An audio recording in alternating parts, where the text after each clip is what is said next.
Muy buenos días a todos. Good morning, everyone.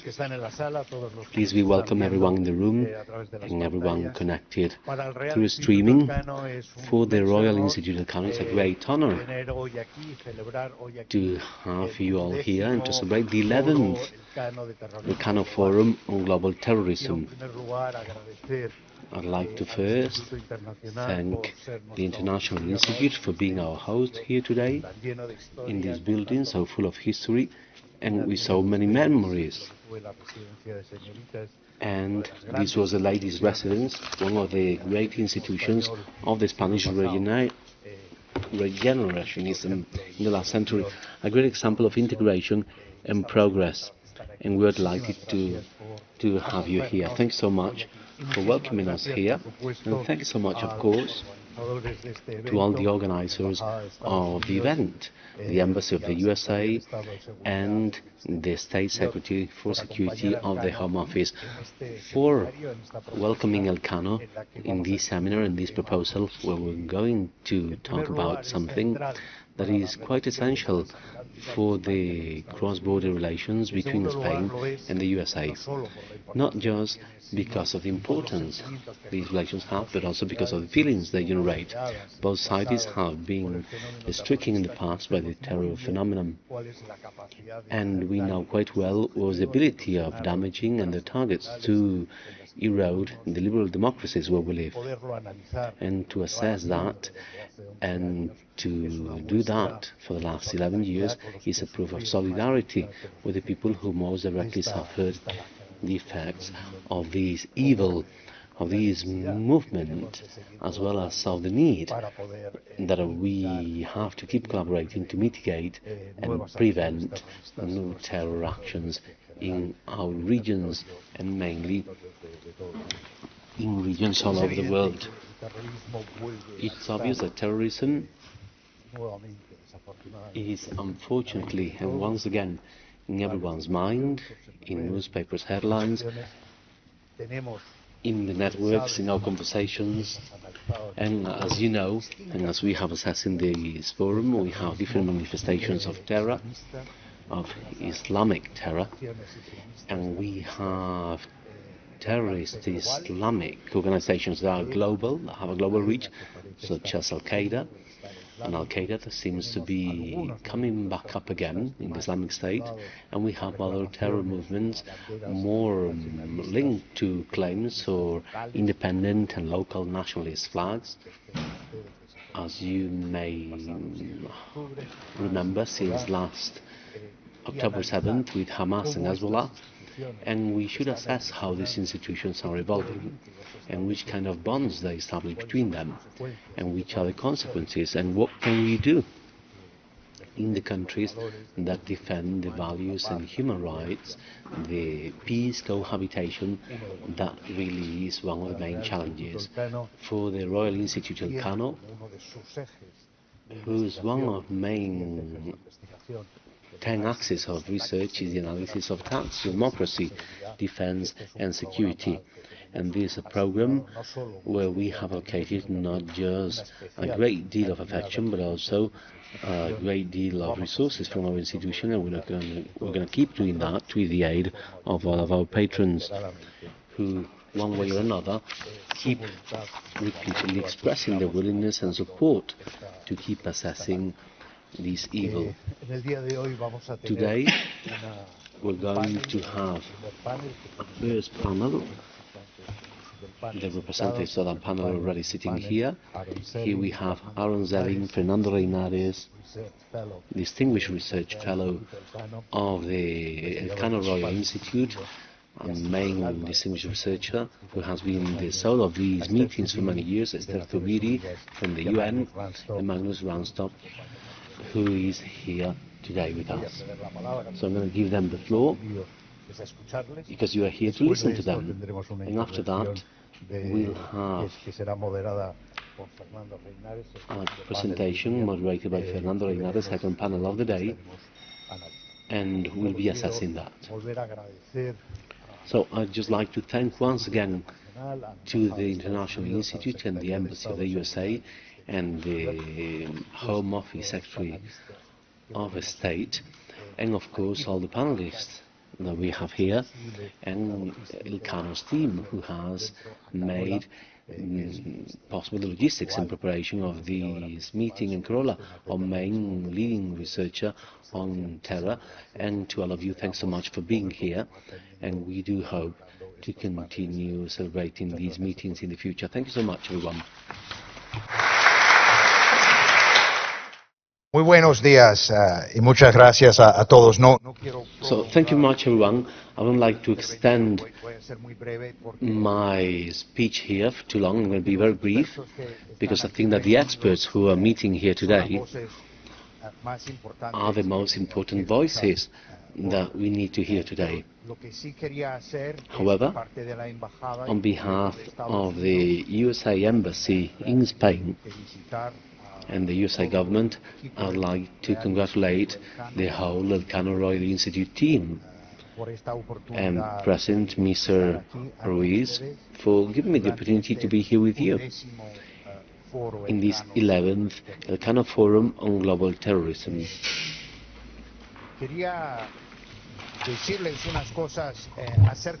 And I wanted to say a few things regarding how the USA is now seeing the terror threat and what we are doing nationally and in the global context to face this threat. That includes a strong cooperation with allies and partners such as Spain.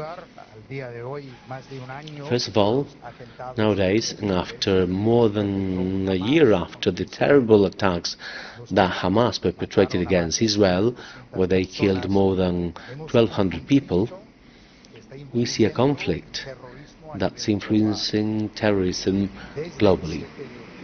From October 7, 2023, and according to the National Security Council of the USA, there have been 19 attacks committed and 21 frustrated attempts in more than 20 countries.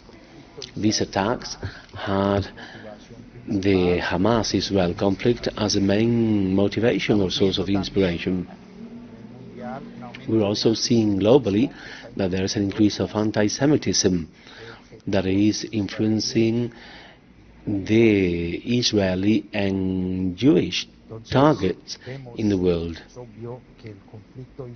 So we see obviously that the Hamas-Israel conflict is one of the most consequential events that has an impact on global terror in the last decade. But beyond this conflict, we also see a landscape of more diverse terrorism that is decentralized and complex. Partly due to the success we've had in the face of al-Qaeda or ISIS, but also because terrorists are adapting with new tactics and technologies, such as encrypted communications and developing new narratives in social media to recruit new terrorists. We have also seen new actors that are becoming radicalized due to racist or ethnic reasons, what we call REMBI. This extremism affects many countries, even in the USA, where the Biden-Harris administration has developed a strategy to face these phenomena. We also seen the role of the Iranian government sponsoring terror in many parts of the world. Also in the USA against Americans. A pillar of our strategy is a direct action to protect the nation. And we have seen several examples, such as in Somalia, Afghanistan and Syria, where we have seen circumstances without other options, and where we could actually minimize the death of civilians. We'll keep using this method in limited cases whenever there are terrorists who want to harm us. The USA will do whatever necessary to protect the nation, but not alone. And here it's quite important to highlight the importance of international cooperation in fighting terror. Here in Europe, the USA has shared information with Austria that interrupted threats against Taylor Swift concerts in Vienna. Our cooperation with France during the Olympic Games contributed to having safe Olympic Games for athletes and viewers. And here in Spain we collaborate quite tightly with the agencies involved in fighting terrorism, with solid agreements to exchange information. These agreements lead to results with the arrests of potential terrorists. And beyond these arrests, they help us to have a better awareness of the threats that are being carried out. Also, through the working group between the USA and Spain on Sahel, we are cooperating to promote democracy, development and stability, and to therefore create a more hostile environment for terrorist groups.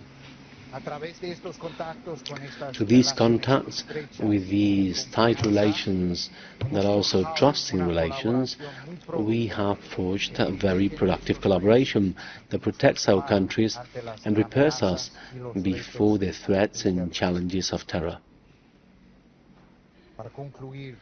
To finish, the challenge of terror is still real, but if we are firm in our values and keep collaborating as partners and allies, with the permanent dedication of thousands of colleagues in the security forces, intelligence, diplomatic corps, and the international cooperation experts, will be able to have a dynamic and creative strategy against the punishment of terror in all its dimensions. Thanks so much, and now I'll give the floor to the experts. Thank you.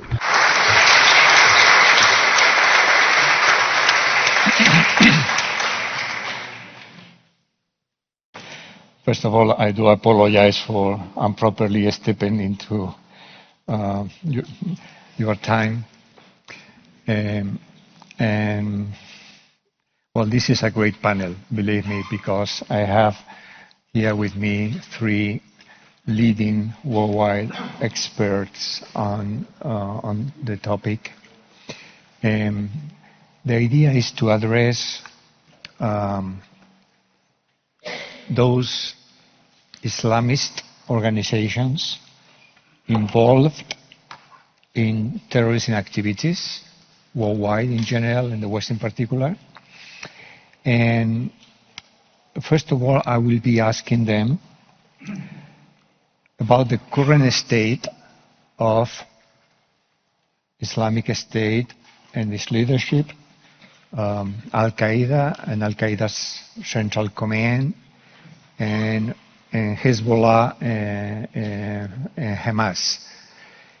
And subsequently, I will be asking my admired colleagues about the extent to which those entities pose a threat to the West in the short and middle term, and in general, and perhaps concerning Europe in particular. And eventually we will open the floor for the questions that you might have for them. So allow me to start with my dear colleague Aaron Selim, if only because he is the leading Islamic State expert in this panel, and he is running a great project on Islamic State activity worldwide, and probably we will share some on that project. So, Aaron, Islamic State is perceived as the main source of concern in our societies. How would you assess the current state of Islamic State and its leadership and its, as we call it now, provinces? Yeah. Thank you, Fernando. Thanks for having me. I just wanted to thank you, Carola, the Institute, the U.S. Embassy, the Spanish government for helping sponsor this event. Thank you for everybody coming. It's you don't see this many people usually nowadays talking about terrorism issues. It's usually about other problems. So it's good to see people focusing on this issue. Can you put up the slides, please? Thank you. So the Islamic State today. There we go. So one of the things that I wanted to do when the Islamic State lost its territory in Iraq and Syria was that there was less focus on it. There was more focus on other issues, whether it was far-right extremism, terrorism, the issue with Russia and Ukraine, China, Taiwan, you know, everything else in the Middle East related to Iran and Israel and so on and so forth. So I wanted to create a map that sort of kept up with what was actually going on. Obviously, I'm not going to explain everything that's going on this map, but one of the key aspects of it, besides the propaganda and designations related to the group, was arrest data. And we see, when I launched this in March 2023, and we backdate a lot of information too, is that almost every day we see an arrest somewhere globally, if not more than one.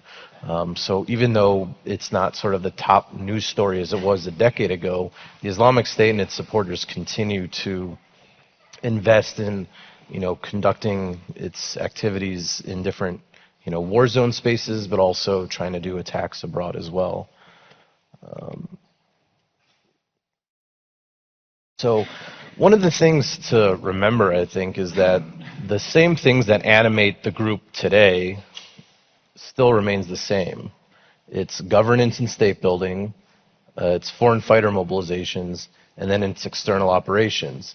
But one of the things that's important to note is that unlike a decade ago where much of the focus was on Iraq and Syria, we see that these three aspects of the organization have spread to a variety of different areas across the globe in its various so-called provinces as they describe them.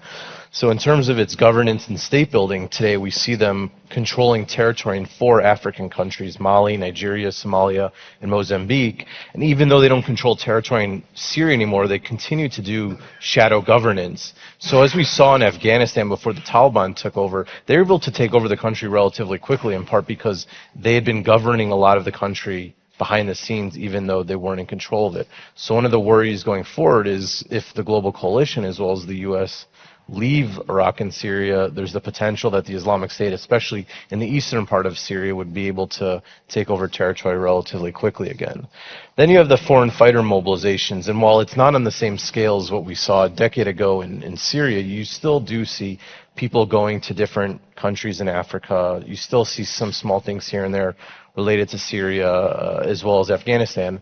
And I think most concerning for everybody in Spain, in the West, as well as other countries, is the external operations capacities. Whereas a decade ago, they mainly were coming out of Syria.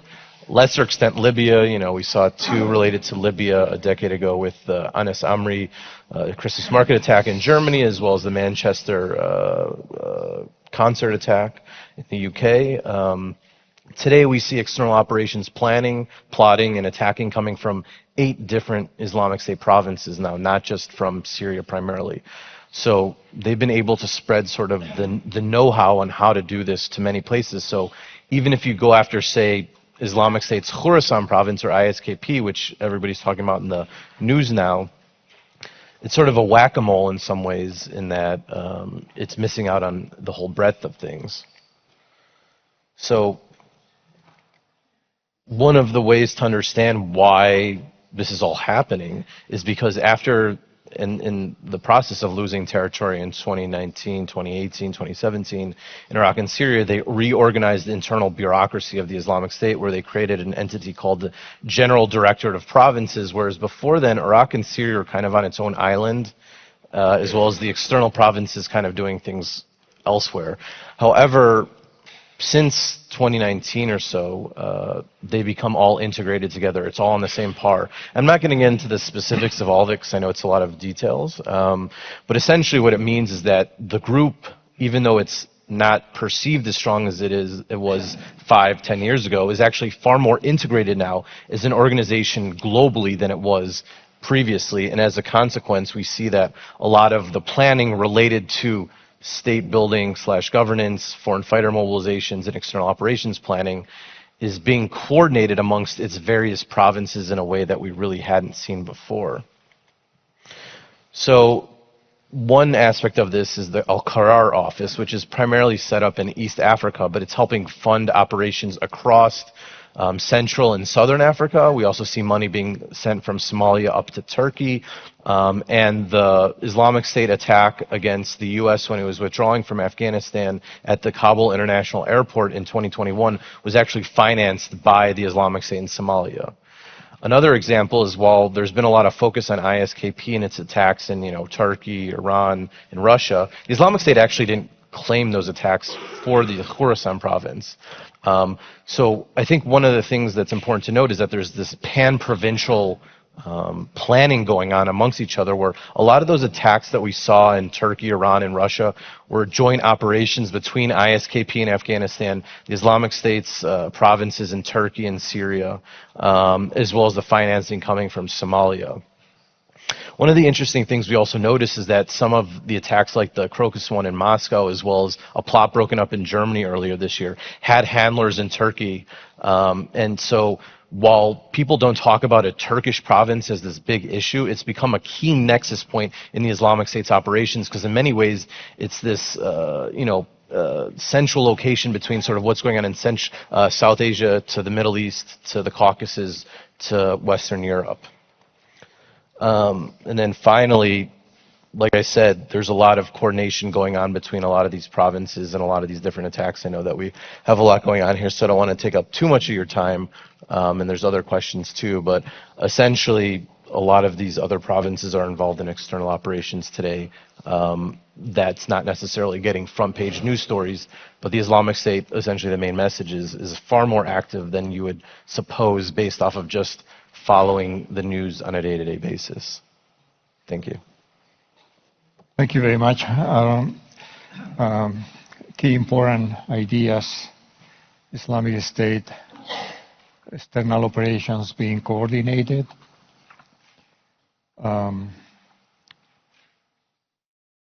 pan-provincial planning, as you say, existing there. We still have to discuss a little bit about the new caliph.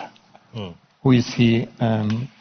What role might he be playing? Yes. But perhaps this is an additional question for you later on.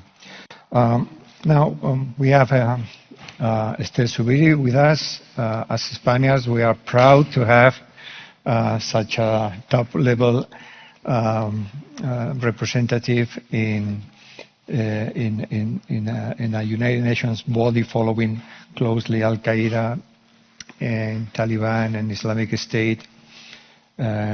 So great to have you here, Esther, today.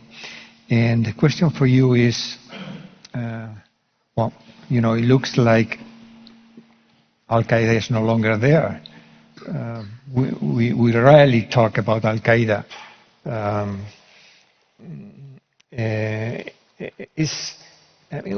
What's going on with this global structure, and how it is currently al-Qaeda's central command performing? Fernando, first of all, distinguished authorities, experts, ladies and gentlemen, it's a real pleasure being here today. I will start thanking Elcano Royal Institute and, of course, Fernando Reinares and Carola García Calvo. It's a real privilege being here today.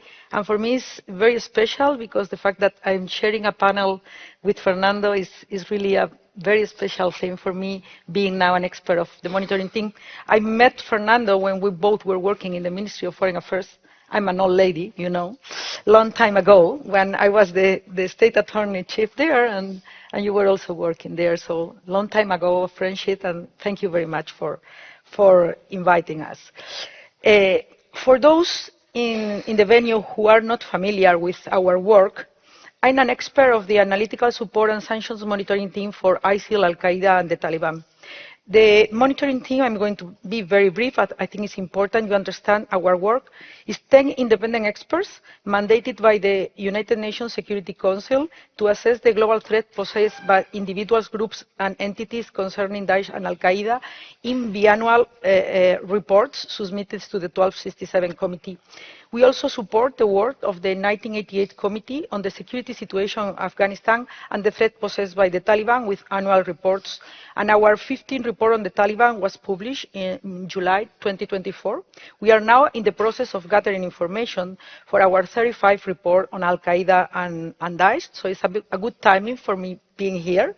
And we will be expecting publishing this new report in early January. Basically, our drafting period, we don't have Christmas time. I'm going to be honest, and I think sometimes it's more important what we ask than why we respond. And to be honest, it's very challenging with Fernando as us. It takes much more than 30 minutes in total to provide the briefest Al-Qaeda global overlook. I won't attempt that in 7 minutes. Don't ask me that. It will be too reductive. But I will start with key questions for the audience that I think will be interesting because will show what the monitoring team is looking for our assessment with a special focus on the Al-Qaeda core. Those are the questions. Do the Al-Qaeda communications and propaganda reflect a strategy particularly post-7 October? Is this a return to an inspirational model as exposed by Abu Musa al-Suri? Who owns the strategy and what is the role of Al-Qaeda in the Arabian Peninsula? How is the dynamic between the Afghan Taliban and Al-Qaeda evolving? And the main question, does Al-Qaeda still need Afghanistan? What do you think? And the affiliates, Al-Qaeda in the Arabian Peninsula and Al-Shabaab and Jenin, still they need Afghanistan? And another point that we really are very, very interested in and we are now working on gathering information is which connections Al-Shabaab and the Houthis. That's our key points for us, and if you are interested in those questions, stay tuned for our reports. Now, I start with Al-Qaeda core as the boss asked me to do. The status, location, and strength of Al-Qaeda remains unchanged in terms of core, and Saif al-Fadl is the unannounced de facto leader still. Al-Qaeda remains strictly hierarchical, seeking leader authorization on critical decisions and external operations. I really think this is a very important thing when we compare Islamic State and ISIL or their affiliates and Al-Qaeda affiliates. Al-Qaeda is per se the most hierarchical organization, although both of them are competing for having that leadership in the global jihad or in the global terrorism. It's true that Al-Qaeda is an organization that always we need to think in the long term of them. And I think this is a very important thing in terms of how independent are the affiliates compared with, for example, the freedom of maneuver that such a powerful affiliate that ISIL-K we are seeing now in Crocus, Kerman, and other attacks. Important point, Hassan al-Wali replaced the late Libyan al-Libi to liaise with regional Al-Qaeda affiliates. And in my second point, I will elaborate, and that is more related to the threat of Europe in terms of if really Al-Qaeda is dormant.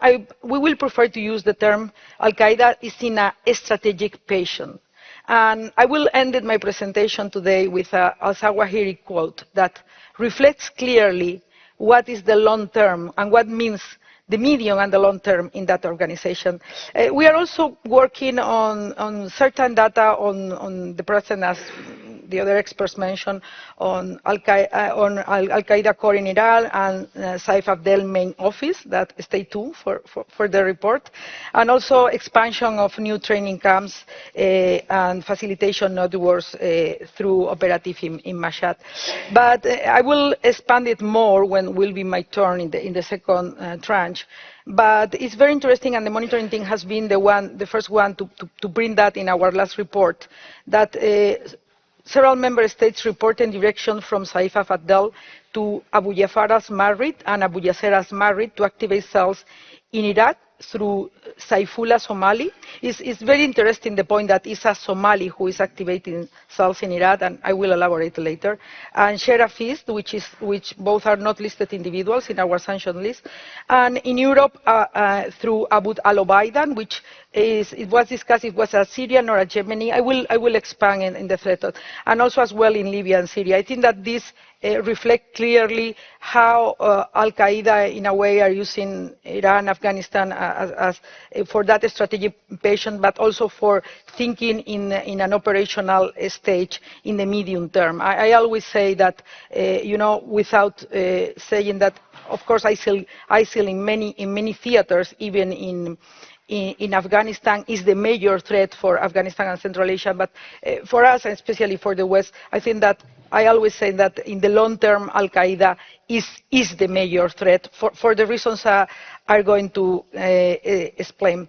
A dedicated committee is responsible to manage the operational expenditures and stipends for Al-Qaeda leaders and members and operatives, and especially for TTP cadres, for the Tehrik Taliban Pakistan, that I will expand on the relation between the Afghan Taliban and the Pakistani Taliban, and the role that Al-Qaeda in the Indian subcontinent plays on that, and how that can become an umbrella organization and an expanding threat further afield.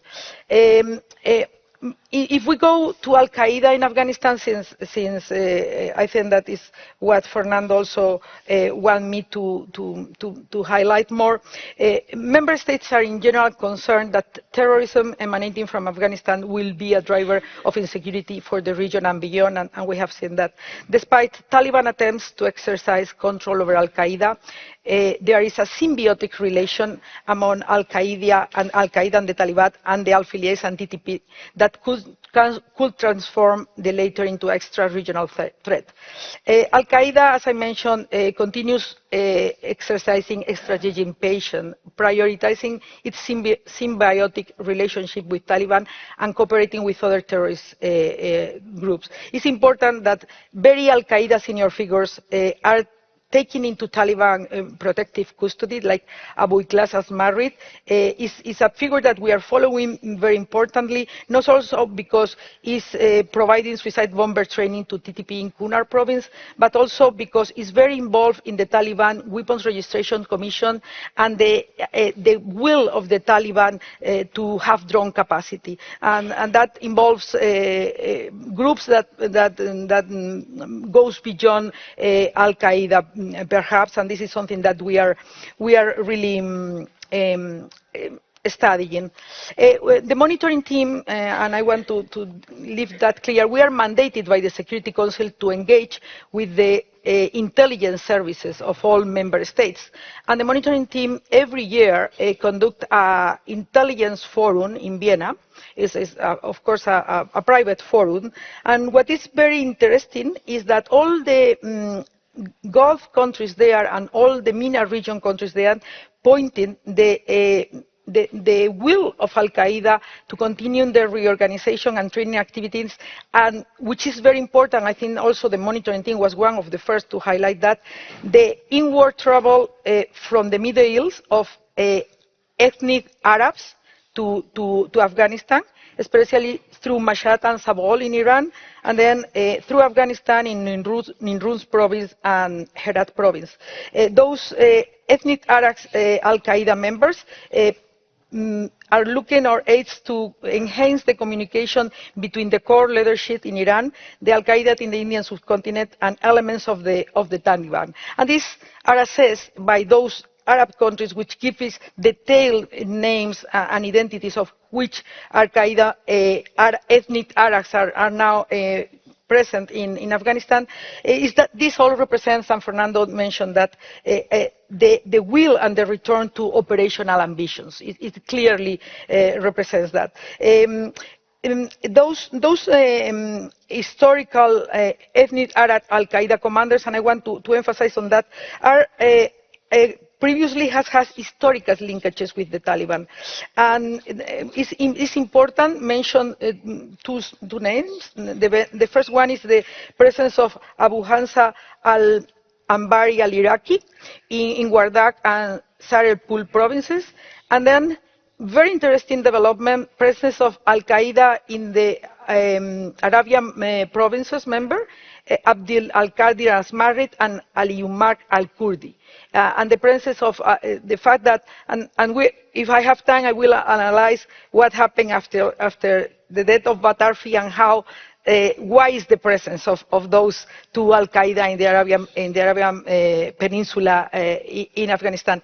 Interested también, very interesting for us, the presence of Abdelaziz Ben Ali, which is a Libyan, a very senior al-Qaeda member, which basically belongs to the Shura Council of Darna. And he is now an advisor of the Taliban acting Minister of Interior, Sirajuddin Haqqani. This is proof he was based in Kabul, now has been relocated to Ghazni. But this means a lot in terms of the historical connections of Al-Qaeda in Libya and the essence of the Taliban. And perhaps I will also on those expansions. Okay. We have contradictions very briefly on information about Saif Afadel visiting or not Afghanistan, and as a contradictory, but basically we can ratify that Amsa al-Hamed al-Ghamdi, which is in charge of security and the more senior leader in Afghanistan, has been extremely sick and being treated in Iran, but now is back in Kabul. Just very briefly, Abu al-Sin al-Shami coordinates the relation between al-Qaeda in the Indian subcontinent and Saif Afdel. Abdul Ubaida is, as I mentioned, the external operations in Europe. Abu Ibrahim Saudi is responsible for security, and Ilyas Mashiullah is in charge of al-Qaeda finances in Afghanistan. I just want to finish clearly 2 points. Al-Qaeda has established new 8 training camps in Baktik, Helmand, Nangarhar, Nuristan, and Kabul provinces, including a new in Ghazni, Laghman, Prangar, Urguzan provinces, and a new base in the Panjshir Valley. And they maintain safe houses for the transit between Iran and Afghanistan in Herat, Faran, and with additional safe houses in Kabul.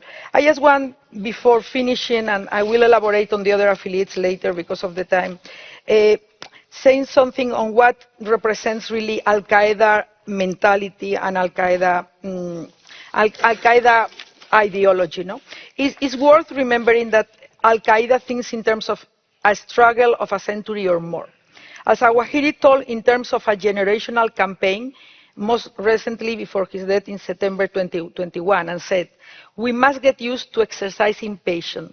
We must understand that repelling this crusader campaign entails the efforts of successive generations. It demands wearing down the enemy everywhere. The current stage demands that we exhaust the enemy until it whines and moans due to economic and military bleeding." You can take a cynical view on this, which provides an excuse for the failure and inactivity. But the reality is that the adherents believe it. And where there is in control is relatively fragile. So thank you very much. Thank you very much. Thank you. You know, Aaron, Esther, Magnus, they have such a vast amount of knowledge on these topics that it is difficult for them to encapsulate properly. I might anticipate that perhaps we will ask them to write an analysis to be published by Elcano Royal Institute on their respective topics. But nevertheless, key important points to retain at this moment from Esther, certainly we are dealing with al-Qaeda still as a strongly hierarchical organization. Despite strategic patience recently, it could be considered the major terrorist threat in the long term. Worrying to see Afghanistan again a destination for important al-Qaeda operatives. Of course, this is not a topic which is often taken into consideration, the role of Iran with respect to al-Qaeda's evolution. So still issues to be discussed with you, Esther. So moving forward, aside from the properly speaking jihadist entities, we have also a terrorist threat related to Islamist organizations such as Hezbollah and Hamas, nowadays part of our everyday conversation. So we have Magnus Rastopp here. I didn't go into details about the bios because you have that information in your documentation. But it's been a friend of mine for already, let's say so, too many years. And we wanted to have Magnus here to allow us to better understand not just how the situation is for Hezbollah and Hamas in the Middle East context, but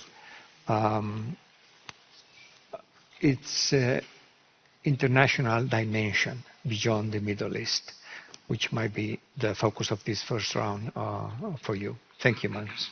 Thank you so much. Thank you, Fernando, Carola, the Elcano Institute, the chairman, the entire team, the U.S. Embassy, and the Spanish government. It's delightful to be here. I was looking at it. This is the 11th Elcano Forum. I don't remember which one I was before. It was a lower number, but how low, I'm not sure. But I've been here before, and thank you so much for having me again. The difficulty is I've spent my entire professional life dealing with Hezbollah and Hamas, and I left it during the ISIS period and also al-Qaeda, because there were things happening, but it was pretty stable. I'm now being pulled back into this. Whatever I say today may not be relevant tomorrow. I take great heed from listening to one of the British civil servants in the British intelligence service, Sir Mark Allen, and I was at a conference once, I think it was Ditchley Park, and he said something to me that stuck with me, and he said, trying to understand the Middle East is like playing three-dimensional chess underwater with all the pieces moving simultaneously. So you have to sort of understand the geopolitics, and the geopolitics in this case is, of course, Iran, Russia, but also the Abraham Accords and the momentum to try to scuttle any sort of advancement in the Middle Eastern peace process. You also have to understand, and I often say this, I know you know this probably, but you cannot just look at Hamas and the Palestinian issues without understanding the broader resistance, the Muqawama, the resistance groups that are being handled by the Iranians behind, pushing, prodding, and of course Hamas and Hamas's capability on the 7th of October was, of course, projected by Iranian support in relation to tactics, by its Nukba, by material support, by financial support. And these are groups that are far larger than just the areas in which they operate. And so I just want to sort of give you a very quick view of what I think is happening. And of course, I mean, the overarching message is, of course, it's not going very well for these organizations. And the Israelis, and I was in Israel right before the 7th of October attacks. I listened to the head of Mossad, head of IDF. I was at the ICT conference. And they talked about Iran and Hezbollah as the big strategic threats. And it's still that way today. But they didn't say anything about Hamas. So they were blindsided on the issue of Hamas. Let me then sort of go through how bad are they suffering. The pager attacks, the pagers with battery concealing small but potent charges of plastic explosives, and these detonators that were invisible to X-ray, was an extraordinary intelligence operation that killed 39 people together with the walkie-talkies the next day, and it wounded 3,400 Hezbollah mid-ranking, higher-ranking individuals. It had an ingenious feature that you had to hold with both hands the pagers so that they were injured with both hands. So this has crippled many important individuals in the lead up to this. But of course it has been the assassination, the decapitation of the leadership that has been quite important. Assassination of Hassan Nasrallah, who's been there since 1992, who had been steering Hezbollah through very difficult times.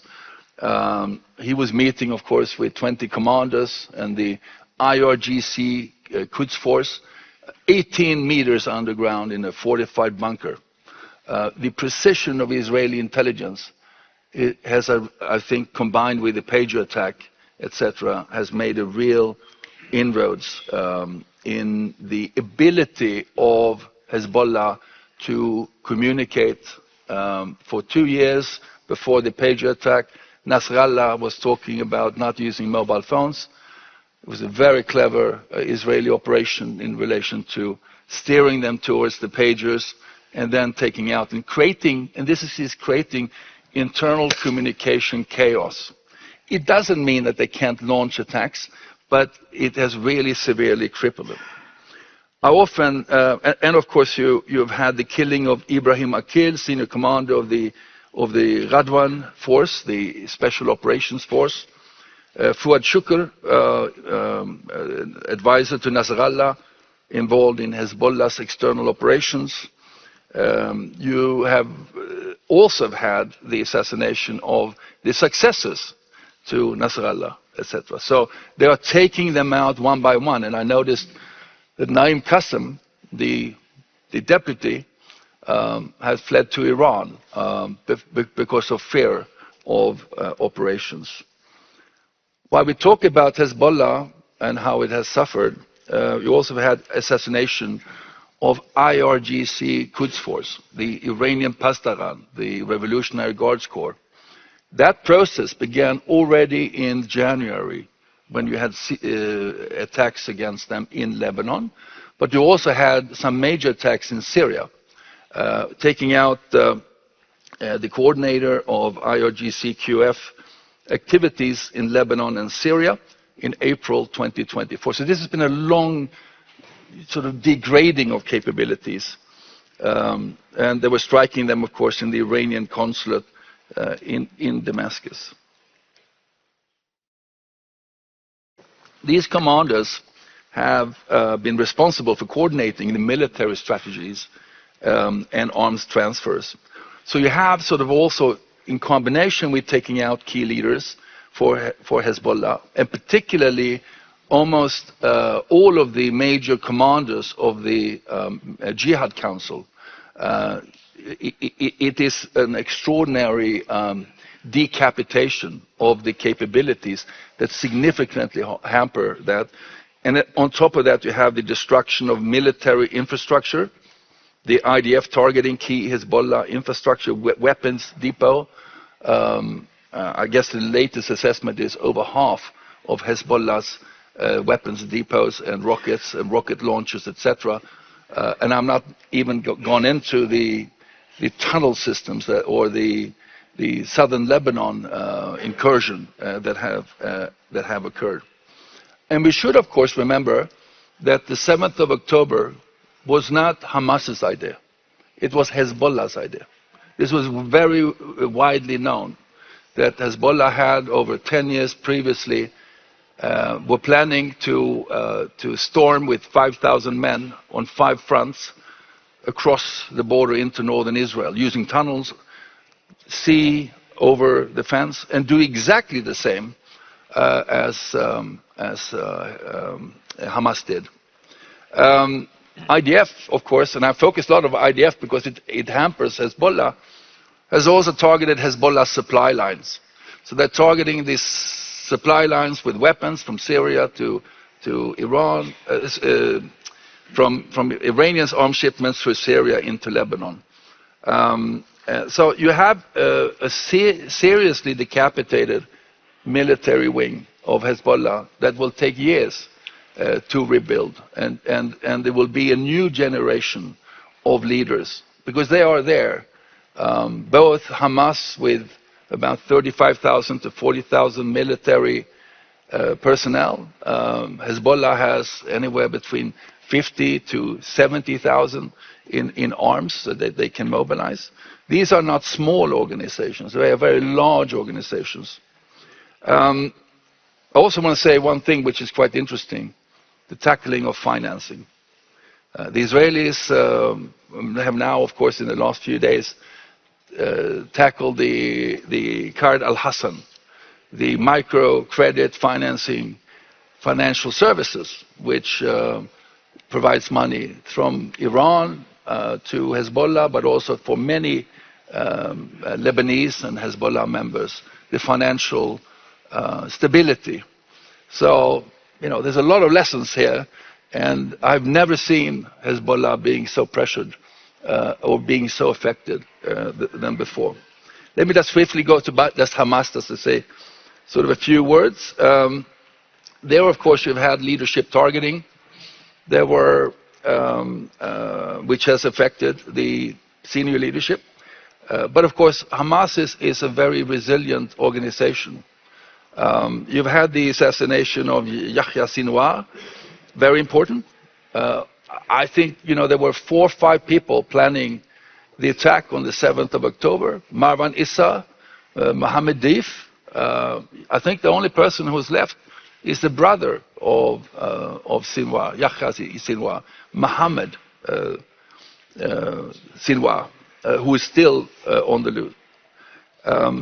Now, these leadership losses have led to internal chaos and disrupted communication channels with Hamas military ranks, which makes it very difficult to effectively organize large-scale operations.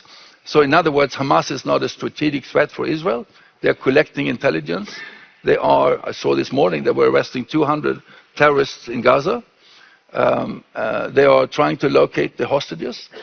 And the key question is, of course, what is the line of communication between the Hamas leaders in Doha into the Hamas forces inside of Gaza?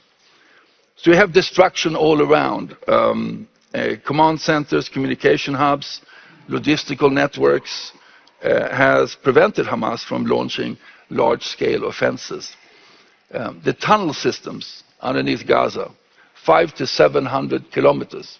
A lot of investment in the tunnel systems, which has made a serious dent on Hamas.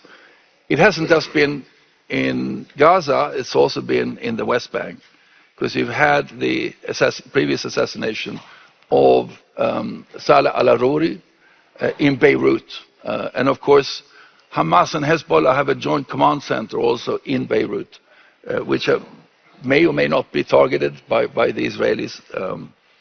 So in sum, the elimination of key leaders of Hamas and Hezbollah has seriously disrupted command and control and diminished their military capabilities. It's also, of course, to some extent, in some ways, impacting the morale of the organization's fighters. Now, I know that Yahya Sinwar is being framed as a great hero, a martyr, etc. But I'm here more speaking about Hezbollah. Yes, there is also the morale of wanting to fight, but the leadership level is, I think, a serious issue for the organization. So you have severe organizational challenges. These organizations are, you have a leadership vacuum, you have degradation of military capabilities that have forced these groups into defensive positions. Now, in my closing remarks, these organizations, this is not the beginning of the end, because these are organizations that have vast social, political, and military capability. So they will morph into something new, a new generation. There is a real possibility, I think, for the Israelis and for the international community to reassert UN Resolution 1701, 1559, disarmament of Hezbollah. Whether that will happen or not is another question. But Iran has seen the jewel of the crown of its proxies being extremely decapitated. And that is the good news. I also want to say something, because we also have the US Embassy here. I've been extremely impressed by US efforts in sanctioning Hamas's global investment portfolio. If you go to the US Treasury site, you can see the breadth and scale of Hamas's financial empire it has built, with companies in the Middle East, real estate, from Turkey to Algeria to the UAE to other places.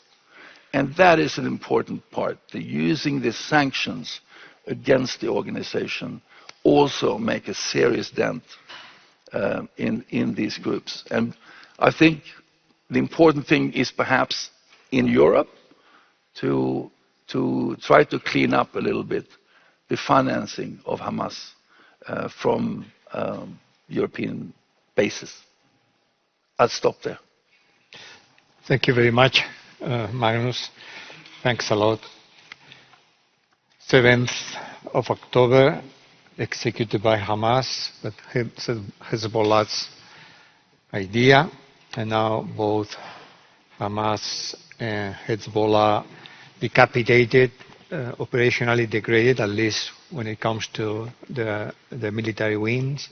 Can I just make one brief comment on the 7th of October? I don't think people realize, because of the scale and the atrocities and so on, I think the Israelis, from what I hear, what has been also reported, was that the worst case scenario they saw Hamas being able to do with the iron wall was to break through in 2 places with about 100 people. Not the terror army that broke through in 59 places. And using in such a synchronized way that they overwhelmed and took out the IDF communication systems. Not only that, but also the backup systems. So, and I don't think that they would have had the capability without also, planning with Iranians and with others, using drones, hexacopter drones, etc. So it was a very sophisticated operation, an extremely deadly tragedy that occurred. And we also mentioned 1,200 Israelis, and 255 kidnapped, but we don't mention 5,400 injured in that attack as well. So the breadth and scale is enormous. We should go back to the financing and other activities in Europe concerning Hezbollah and Hamas. Now, Aaron, first of all, you have a few more minutes than expected to compensate. Sure. So I stick to my time. no, please. Seriously, you take a few more minutes. Now, when we take for granted that Islamic State is a source of threat to the West in general. Now, where do we have to look at in Islamic State when addressing this threat, when figuring out what the focus is or the focus of this? Sure. Can you put the slide back up?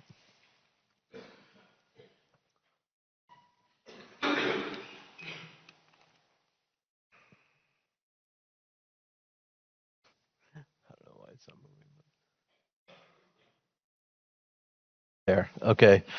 So when we zoom in on the map, we could see that in many different parts of the West, the Islamic State remains quite active. For the United States, it has all the data since 2013, 2014, but in Europe, Australia, and New Zealand, it's primarily stuff from the last 2 years. But as you could see, even just in the last 2 years, the Islamic State has been quite active in plotting attacks in various parts of Europe in particular, including here in Spain.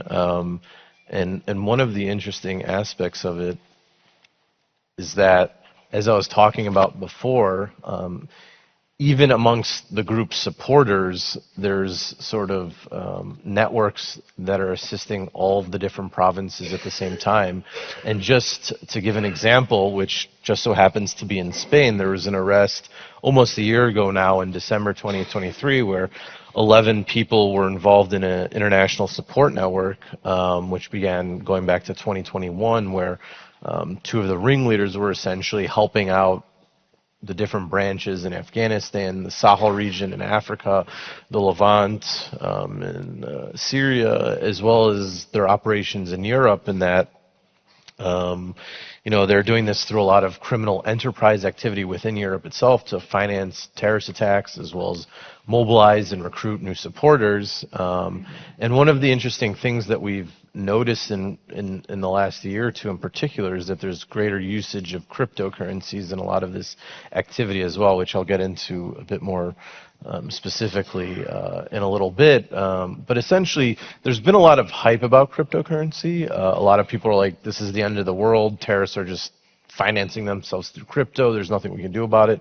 And then on the other side, there's people who are like, it's not a problem at all. It's not really a big issue. I would say that it's more or less of a larger issue. Most of the financing of these groups is coming from the local areas where they're operating in the particular countries through, illicit businesses, front companies, kidnapped for ransom, as well as when they're in control of territory where they're able to tax or what other people might call extortion of the local populations. Nevertheless, we've seen in more and more cases in the last year that cryptocurrency has become more used by supporters of the group in their different plots and attack activities, highlighting that while the hype over the last 5 or 6 years maybe has been a little too over the top in my opinion, it's increasingly becoming more relevant to sort of the day-to-day activities of the group. So Spain in particular, I figured I'd talk a little bit about this since we are here. There have been a number of plots. Thankfully, there haven't been any attacks recently. My friend Fernando tells me, though, that not every single arrest is being reported in the media anymore, so the data might not be completely holistic, but it does represent what's been published, at least in the open source. And you don't need to look through the specifics of this data since it's a lot of information. And there's another slide with more recent information. But essentially, since the beginning of 2023, based off of open source information, there have been around 20 to 21 arrests within Spain related to the Islamic State specifically. And I think one of the key highlights about Spain is that it is an indicator of recent Islamic State activity generally speaking in the trends we see across the West in particular. So I just wanted to point out a few of them. One of them is related to foreign fighters going to the Sahel region or being recruited to go to the Sahel region. And we saw in early 2023 a few arrests related to this. Another aspect of this also, which doesn't show up in the Spanish arrests, but shows up in arrests within Somalia itself, is that there are Spanish foreign fighters in Somalia with the Islamic State in the Puntland region, alongside some Moroccan foreign fighters as well. So you see that although the mobilization of foreign fighters is nowhere near the same levels as we saw a decade ago when people were going to Syria, but you do see people here and there getting involved in recruitment activities, involved in actually going abroad to fight with the Islamic State in various locales, whether it is in Mali or in Somalia, which are some of the more important provinces nowadays.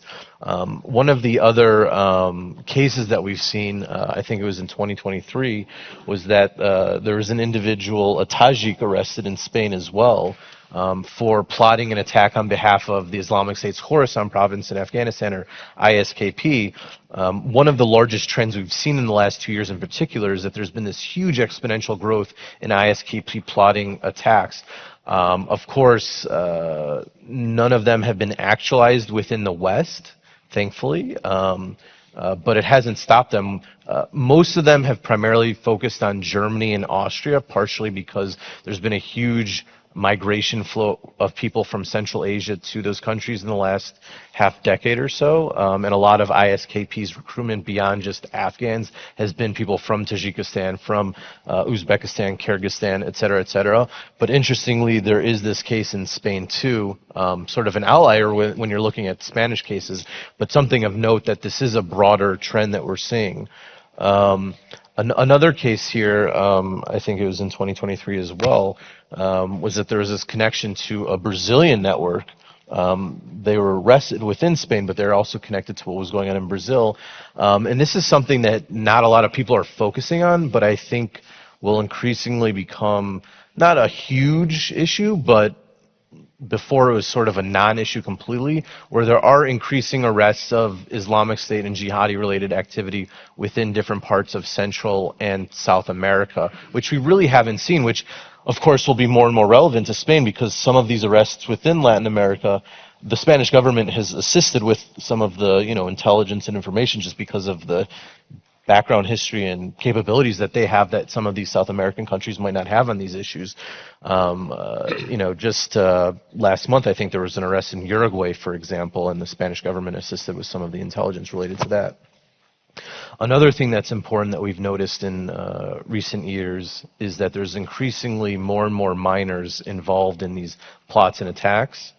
Part of this is likely because the Islamic State has flooded the zone with propaganda on platforms like TikTok. So you're seeing kids from the ages of like 12 to 16 getting involved in plots in a way that historically we really hadn't seen. If you go back to the pre-9/11 era, most of the people were at least in their mid-20s to mid-30s. Then post-9/11, you started to see people more like late teenage years to early to mid-20s, but now you're really starting to see these younger folks, and of course that creates a lot of other dilemmas, because the way that countries in the West deal with minors is different within the legal system as well as within prison system than it is with adults, and therefore other policy solutions need to really be thought of on how to deal with it. Because I imagine if you're a 12-year-old kid, you really don't know what you're getting into or understand the consequences of it. I mean, I remember when I was 12 years old and getting in trouble for, obviously not jihadi-related stuff, but other stupid things. When I look at it now, I was like, what was I doing? So you can only imagine this, and you don't want to, of course, ruin somebody's life over something they don't truly understand the context, because they're not even gone through puberty yet, some of these kids. And then finally, the crypto angle of it all is that while it is not, this sky is falling issue, you do see it more and more now than you did even just 2 years ago. While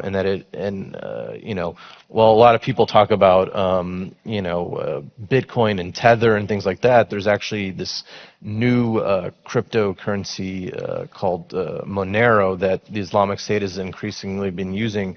And one of the things about it is that it's a lot more difficult to track the different wallets within the system because it's a lot more encrypted, as well as has a lot more protections on it. And therefore we've seen unofficial Islamic State publications, especially from the Islamic State's Khorasan province and their Voice of Khorasan magazine, calling for people to donate money for their operations in different areas, whether it's in Afghanistan or elsewhere. So I'll leave it at that for now. If we have another round of questions, I have other ideas to get into as well, but that's sort of what we are seeing with a lot of these arrests and plots and cases in Spain, but it's indicative of what we see in the West in general. Thank you very much, Aaron. Incidentally, I think the Tajik individual who was arrested here in Spain was part of a plot affecting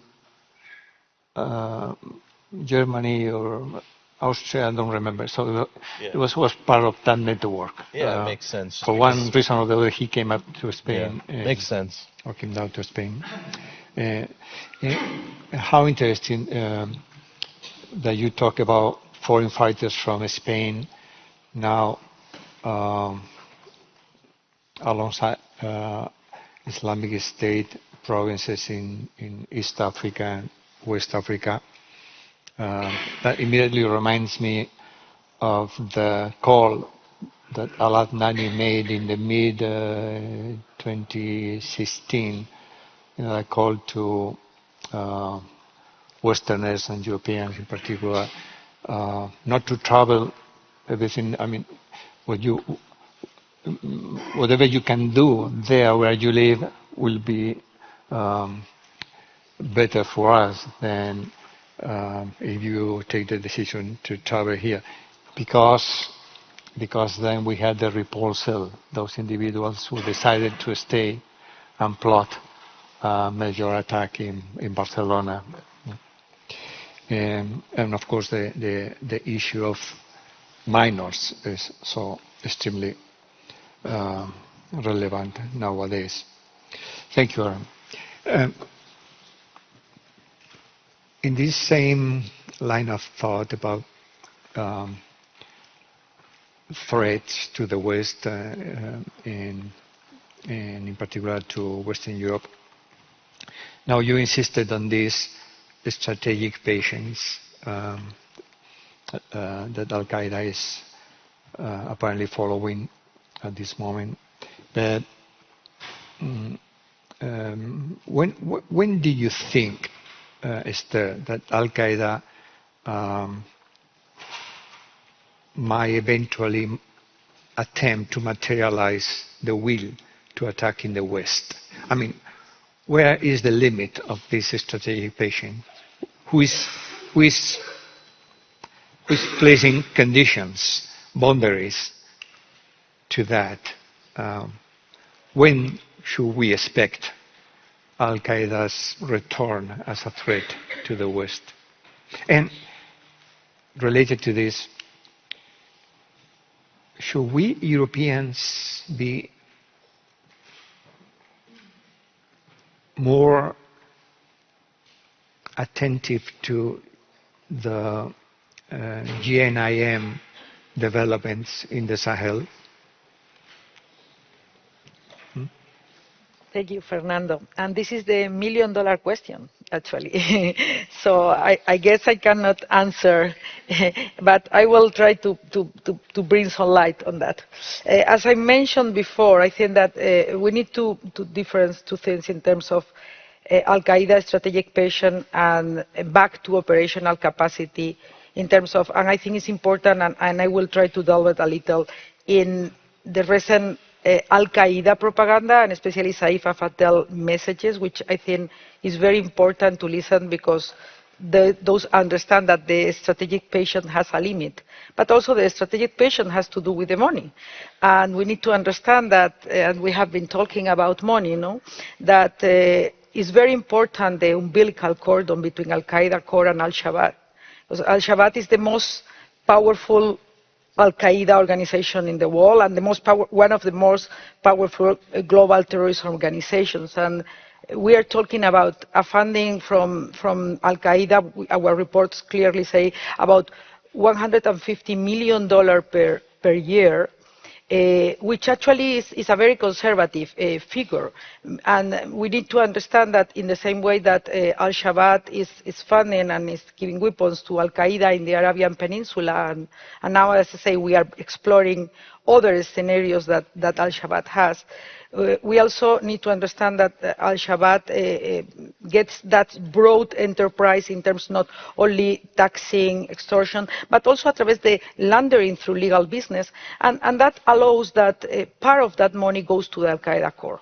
The thing is that how much money Al-Qaeda has, because if we compare, and I always think it's important to compare how is the operation in terms of the threat to the West or to the Western ideology from ISIL and Al-Qaeda. If you see ISIL, the network of sponsors, which he refers previously in terms of key figures like Abu Muskin or Abu Munsir or Ismatullah Kalusai, which operates as sponsors in Turkey, facilitated networks and the flow of money for the operations.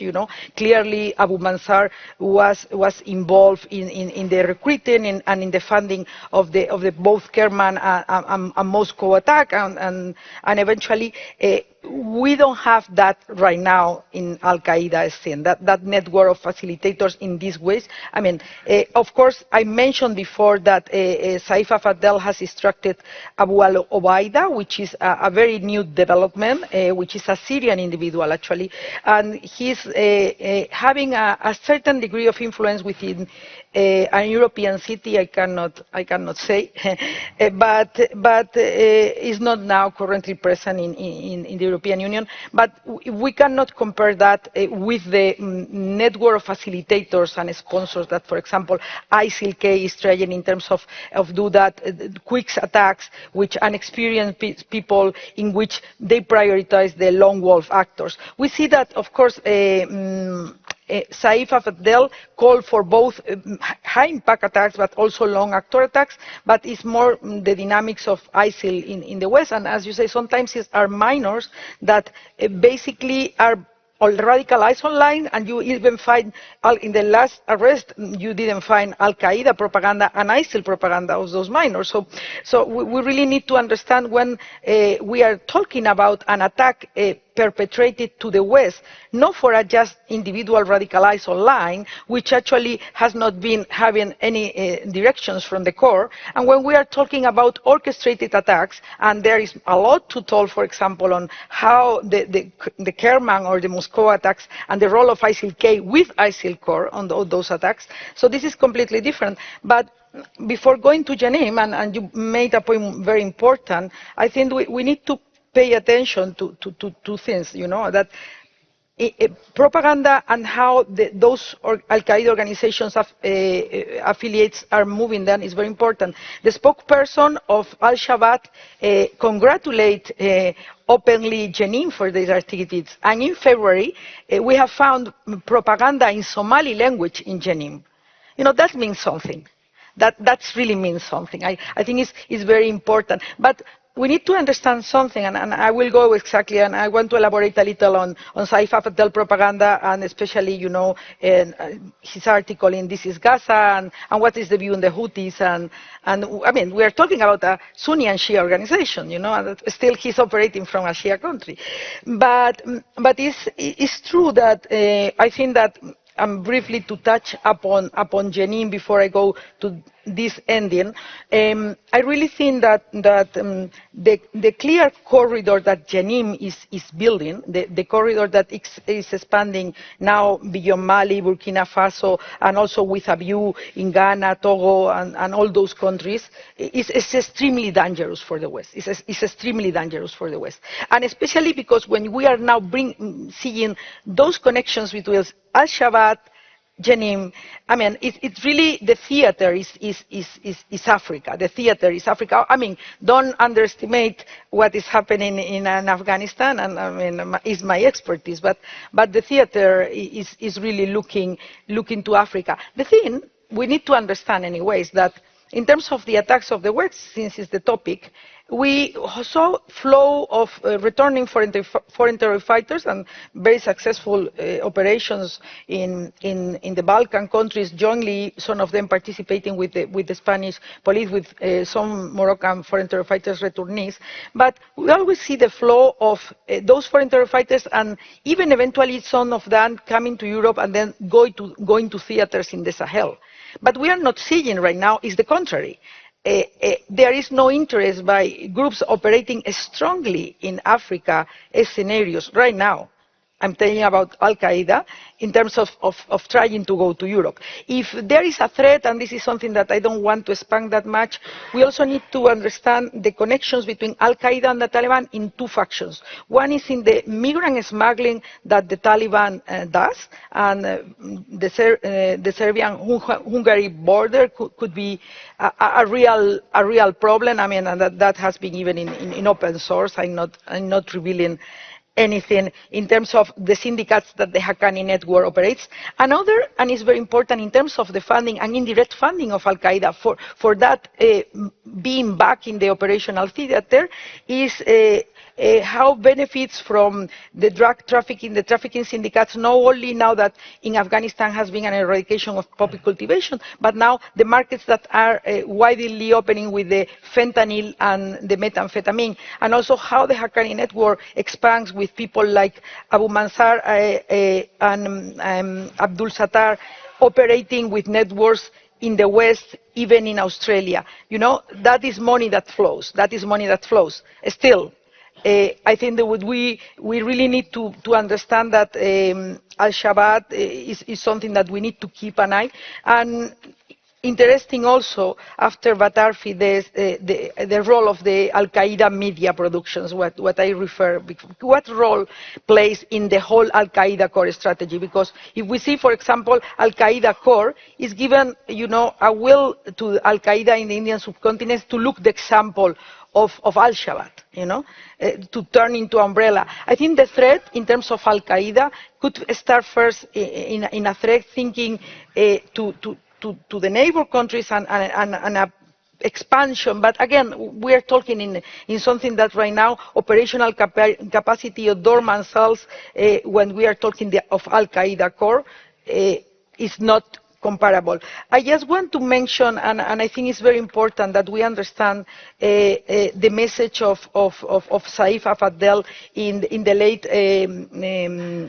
propaganda. And I really think it's very important for several things. I remember, and I have to say that I cannot really elaborate on Hamas or Hezbollah, because Hamas and Hezbollah are not considered terrorist organizations by the United Nations, first of all.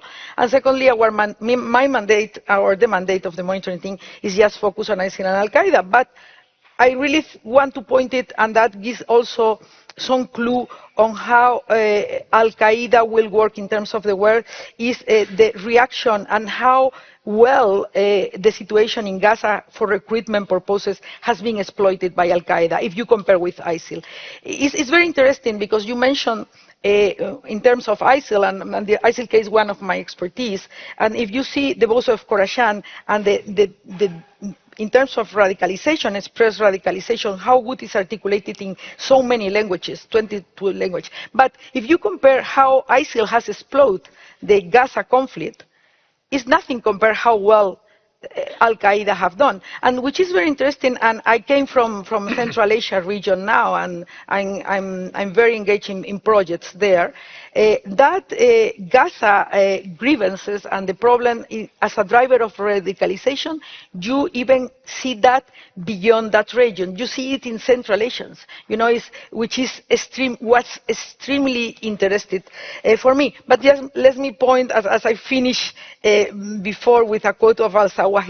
Let's talk about our unannounced de facto al-Qaeda leader. I think that there are two points of inflection in that propaganda is, and for me it's very important, is that when in October 2023 Saif al-Fadl not explicitly mentioned Hamas, because you need to consider that also for some al-Qaeda's senior leaders and ideologies is a movement that is illegitimate, but he was praising the armed wing of al-Qaeda. I think that this is a very important message in terms of attacking Western and American interests. But also, you see when the 7th of October happened, you see Al-Shabaab, Tehrik Taliban Pakistan, you see Al-Qaeda in the Arabian Peninsula, Al-Qaeda in the Indian subcontinent, all praising the attacks. I have been in a forum, in the RASCO Forum, which is the regional anti-terrorist structure for the Shanghai Cooperation. I have been there 1 month ago. There was a Taliban delegation, Dr. Wasir, that probably could give us a good expertise in how to build amazing suicide bomber training. I have to say also, bells, because for the United Nations, even the listed individuals in the Taliban regime, the Afghanistan regime is not a terrorist regime, okay? It's a regime for the peace and stability. But when you see the Taliban in all their public speech in those regional forums, which are the ones that they are attending, they always also finish with the message in terms of Gaza. This is always besides the propaganda in terms, ISIL-K has been eradicated from Afghanistan, Al-Qaeda and their affiliates are refugees, you know. The final thing, which means a lot. And I want to mention two just small items. One is the article, This is Gaza, and I think it's an important article, understanding what is also the reference to the actions of the Houthis. And what that means in terms of, as I mentioned, what we are looking in the collaboration Al-Qaeda in the Arabian Peninsula and the Houthis, and going beyond that, and this is something that we didn't elaborate yet, on the relations on Al-Shabaab and the Houthis in terms of weapons, drone capacity, and all those things. So that article, This is Gaza, is very revealing. I encourage you. And the third one, I think, is a document very important, reading the book of the 33 strategies of the war, which is also clearly emphasizing the group's strategy of distant enemy, of Al-Qaeda fighters to execute both major operations and smaller scale actions. Sorry for going beyond the time, but thank you very much. As you say, the theater is Africa. We should not forget that. And interestingly, Al-Qaeda is exploiting better for propaganda, radicalization purposes the Gaza issue than Islamic State. Magnus, I wonder if this could mean that a relationship between Al-Qaeda and Hamas might be there, given the role played by Iran. And if I might, you come from a country, Sweden, already threatened by Hezbollah. Now, the Hezbollah-Hamas activities in Europe are just about logistics, financing, mobilizing supporters, incidentally, in numbers we never saw before. Or is there something more? Well, I'm going to be telegraphic. I want to save some time. In relation to, I think you almost answered the question there. Europe is, of course, a theater they operate in. They recruit joint Lebanese dual nationals for operations. It's been a long-standing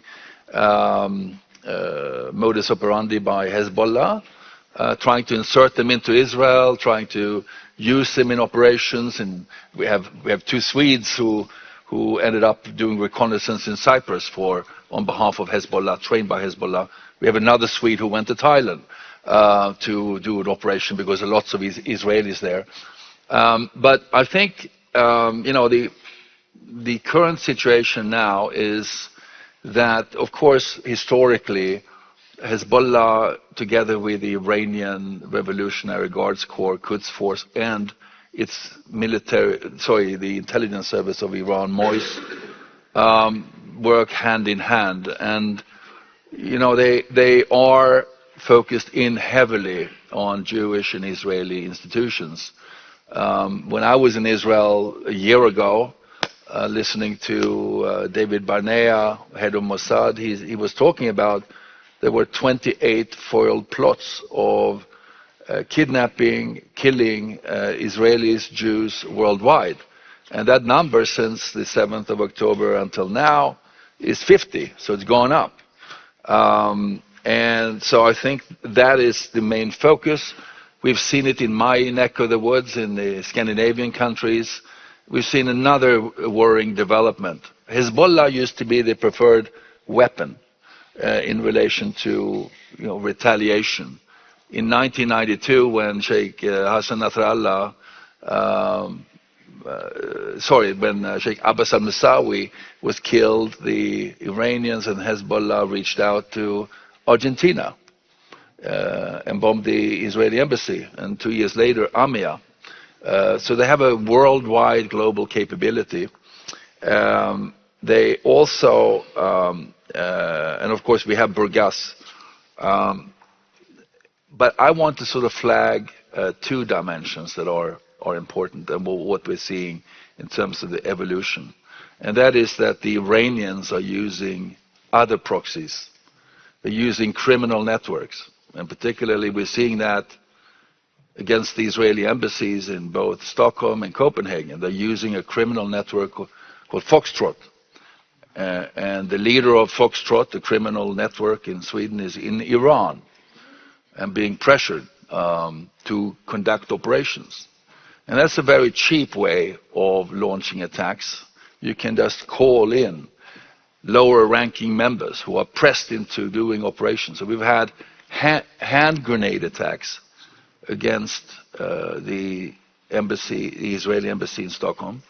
And you've had, so this is a worrying development. And how do you deal with this issue when it comes to criminal networks or up to no good anyway? The other issue, I think, what I notice is that the Iranians are going on the offensive.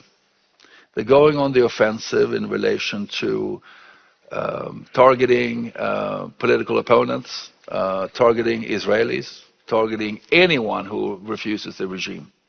And they're also using, like the Russians used, they use cyber cutouts. And their ability in this respect is very important. So we need to also focus in on particularly Iranian subversive activity across Europe. And that also includes, unfortunately, religious institutions that report directly to the Iranians. We should have religious freedoms, etc. But I'm just raising the issue that there is a vast network of capabilities. But so far, Europe has been more advantageous in relation to raising funding, etc. There was one important case, I close with this, that we should look out for, because Europe has been a very lucrative arena for Hamas, for example. And there's a court case right now in the Netherlands against a person who has been listed since 2014 by the Israelis, who is the one of the financial individuals who have been collecting money with the European Palestine Conference that treks around all across of Europe. So how do you deal with front organizations, front collection, etc., that are feeding money down to Lebanon, Turkey, etc.? It's an important issue. Thank you very much. Once again, Magnus.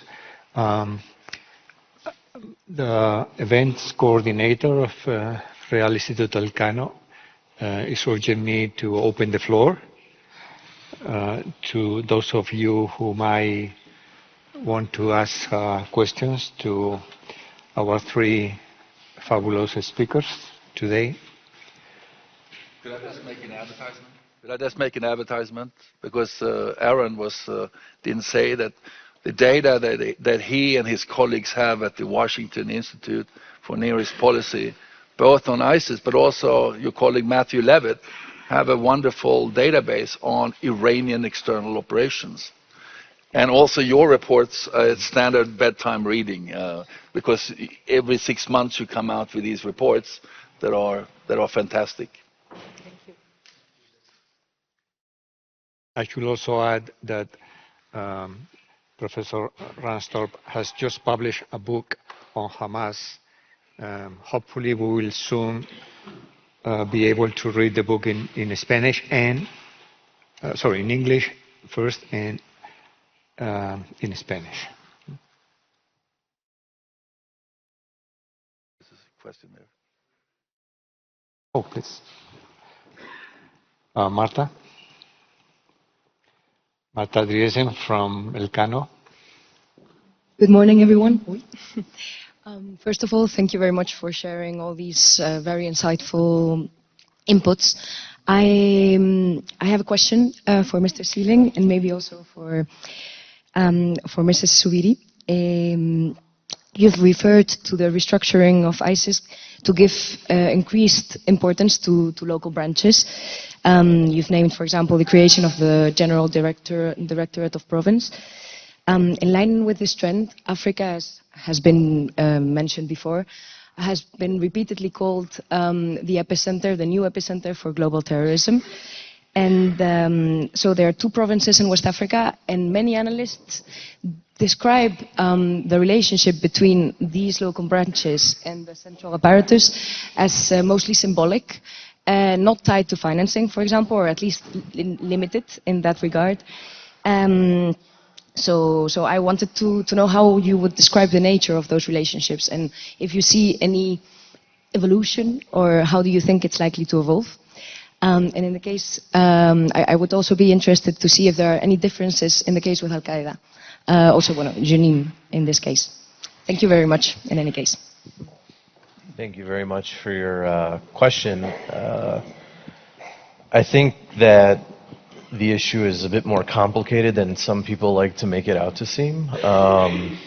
I don't think that it's ever been symbolic. I think that's people that want to make it seem as if they're just local issues, which they're not. The Islamic State has always had some centralization between the core in Iraq and Syria and its external provinces. Historically, there's always been that in relation to media operations. Whenever the Islamic State has set up a new province outside of the core, they've sent operatives from Iraq and Syria to the different provinces to tell them how to follow the specific methodology that the Islamic State follows. Of course, there are variations on how much people listen. But ever since 2019, with the fall of the territory in Iraq and Syria, there's been a greater emphasis on making sure that the external provinces do follow this methodology, and we've seen that there's been more of that structure in place in the last 5 years or so. Plus, we see that the core as well as provinces share money with each other back and forth. Obviously, it depends on how strong each is. So, of course, it's not like there's a specific amount that goes by it. But the thing too is that each province takes on different roles within the broader global network as well. So, in the case of the West Africa province, I mean, originally it was primarily just focused on Nigeria and the Lake Chad basin, but then it essentially became sort of a venture capital firm, to a lesser extent, to help seed what was going on in the Sahel region in Mali, Niger, Burkina Faso. And then once it was strong enough, then the Islamic State created the Sahel province on side of it. But even though they're separate provinces now, they still work together. Additionally, historically, going back to like 2014, 15, 16, the Islamic State's provinces in Libya were key nodes to help provide, weapons, training, ideological infrastructure as well as personnel to different parts of Africa. Of course, because the Islamic State lost territory in Libya by December 2016, the nature of that relationship changed, and now the Libyan province is subsumed under the West Africa province. So the thing that's important about the Islamic State as an organization internally is that it's very nimble in the way that it evolves bureaucratically within its organization, and that based off of how strong or how weak a particular province is, it might operate differently or have certain responsibilities for other countries or regions, or become subsumed into a specific network within the area as well.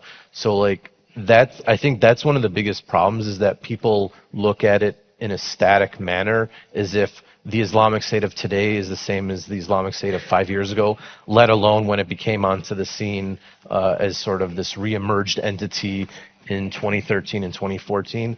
But that's not the case at all. You really have to look at the sort of nitty-gritty of the organization, like deep in the weeds, to sort of see a lot of these transitions and changes that are happening all the time, to sort of read the tea leaves of where it's going in the future. And I will say that the UN reports, the monitoring team reports, really help find out some information too, because some of it's being disseminated by countries that have more localized understanding of these changes as well. So while we can glean a lot from open sources, there's also a lot of importance in this information that also is being shared by the United Nations nowadays, that is more important than ever, because the Islamic State and issues related to that are obviously not the top news stories, so you don't have journalists on the ground or journalists from the West traveling to these places getting a lot of interesting details in the way that you might have 10 years ago. Thank you. And, I have to point it out for you to understand how we write the reports. As I say, we engage with intelligence services of all member states, and our reports are based on member state information. We don't name and shame the member state that share the information, but we don't use open source information. Our report is clearly member state information. But I think that before jumping into al-Qaeda, I think that he brought something very important, and he brought in his presentation in terms of comparing al-Qaeda with ISIL, and in terms of the connection of the affiliates. I think that the role that plays the Al-Qarrar office in terms of really fueling money, even after the death of al-Sudani, which was replaced, so it's not a problem. Very interesting in terms of really the importance of how the provinces were, and especially with ISIL-K. We have very reliable information that $3 million were fuel. $3 million were fuel to ISIL-K, a lot in crypto, 6 months before the Moscow attack, and only $1 million in December before the attack. So this is illustrative of how, and this is illustrative of how that fueling is coming. I think it's very important to understand in how Al-Qarrar office plays. How Yemen plays a role also is very important. I cannot elaborate now because we don't have time on that. And turning and that the General Directorate of Provinces that, as I said, even although we have to look at ISIL-K as a very horizontal organization instead of the vertical or hierarchical organization that Al-Qaeda is, it is very well fueled in terms of how al-Sikidi even give funding to ISIL in Southeast Asia, and how it's organized, and the content through Al-Qarrar. If we turn that into what you mentioned, into Al-Qaeda affiliates, and you mentioned especially Jenin, I need to point out that the case of the Jenin is well funded themselves, and it's not really a funding that relies on other affiliates. Or I mean, we need to understand that on one side, And for me, why both Al-Shabaab and Jenin are very interested, because they look to the success of the Taliban. Because they want to go beyond being, they want to have political power, they want to build an emirate. And so it's interesting that, of course, they collect zakat, they do kidnapping for ransom, but in Africa, as and in other theaters, the linkages between organized crime, trafficking of arms, weapons, drugs, is all together. And they also are very well served in having and renew equipment and weaponry. You know, Jenim is very autonomous on that. And I think that this is also, that autonomy in the funding also is crucial for the survival and expansion in terms of the territory control, because we referred previously the importance of the corridor that Jenim is building. Keeping the corridor is essential. I mean, is in that, even if the truce between ISIL in the Greater Sahel and Jenin will survive, that very weak truth, I think that the room for instability and what this can evolve in terms of global scenarios and global threat is one of the things that worries me more. You know, that is something that I don't know if I have answered your question on that, but that was more so in terms not stealing more time, because I feel very guilty. Mucho. Sí. Oh, perdón. Sí. Es que hoy tenemos casa completa. Good Adelante, morning. por favor. Good morning, everyone, and thank you so much for your presentation. So my question would be for Magnus Roms. Yeah. Magnus is fine. So you have talked about the Israeli success, as they have assassinated some leaders of Hamas and Hezbollah. But I wonder to what extent is that a success, according to the theories of victory and negotiation. So nowadays, as the international scenario is really complex and is not as simple as in the traditional one, when you killed a king and you have the control of the territory, but now we know that this doesn't happen. So that is my question: to what extent can we consider the assassinations a success? And maybe in a short term, it can destabilize the terrorist group, but in a long term, what do you think the Western should do to have a real victory? And also, do you think it would be necessary to sit down and negotiate with terrorist groups? Yeah. Thank you.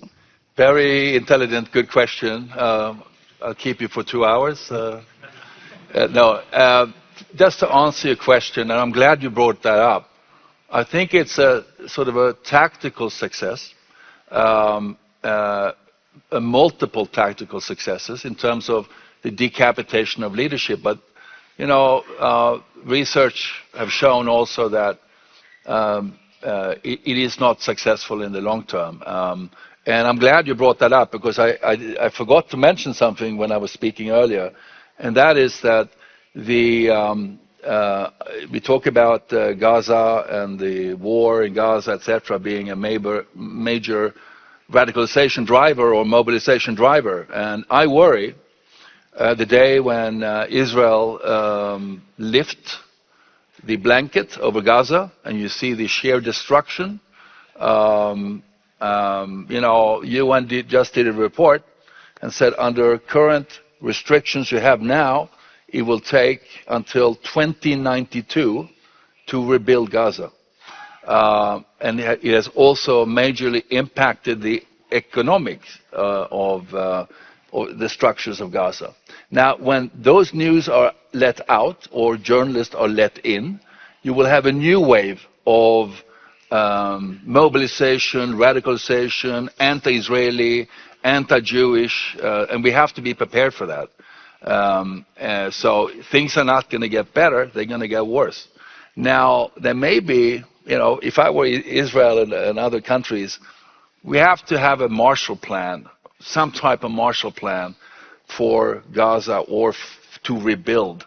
The prognostics, though, is not good. Because if you look at the opinion polls that are available from Palestinians, it's difficult doing polling, is that Hamas has, 59-60% approval rating. 70% approve of Yahya Sinwar when he was alive.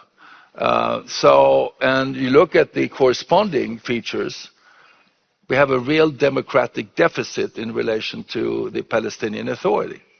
Fatah and others have about 20% less approval. So who's going to govern Gaza? Who's going to govern these territories, etc.? So one needs to have real thinking about this issue. Israel is at perpetual war with these groups. I have sat down with the founder of Hamas, Sheikh Ahmed Yassin, when he was alive, before he was killed by Israel, and Ismail Haniyeh.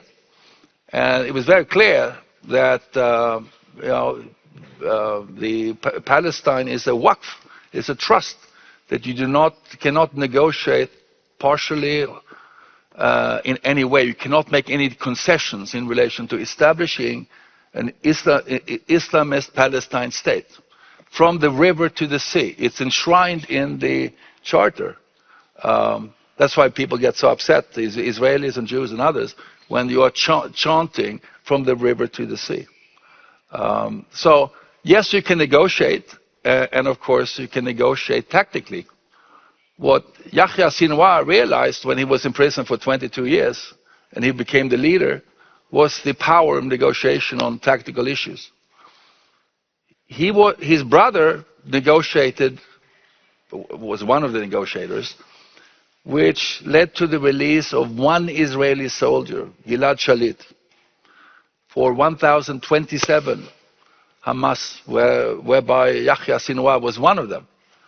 And they negotiated, from that package, there were 400 killers, suicide bombers, planners, etc., who had planned these atrocities that we saw in the 90s and 2000, who came out. Now, what Yahya Sinwar and everyone wants from the hostage deal is that there are 5,500 Palestinians sitting in jail. So they want them released. I don't think Israel will release them. And another important lesson for Israel has been, don't organize your prisons in the way you have. You declare your political affiliation. So Hamas organized themselves internally, right? They are organizing themselves. They're not going to make that mistake again.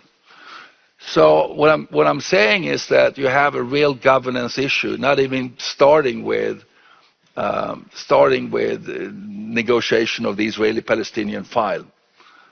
For me, the peace process died in 1995 with the killing of Yitzhak Rabin by a Jewish extremist.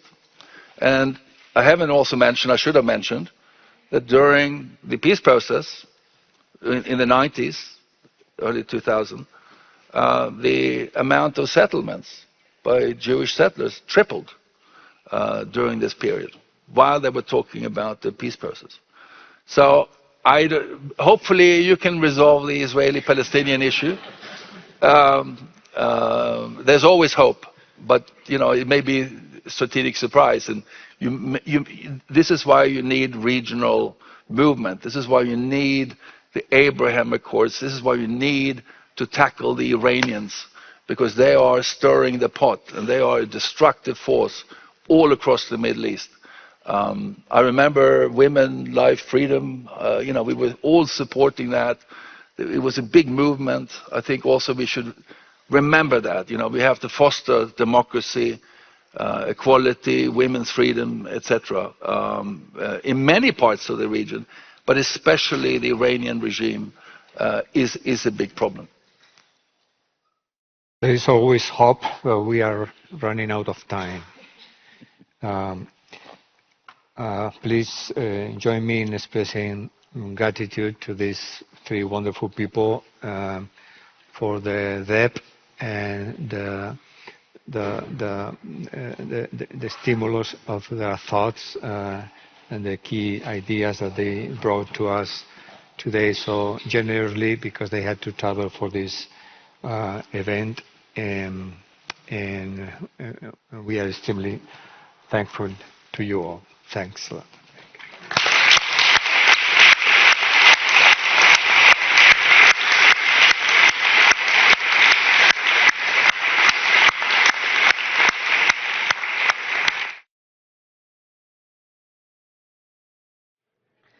Pues muy buenos días a todos y a todas. Good day, everyone.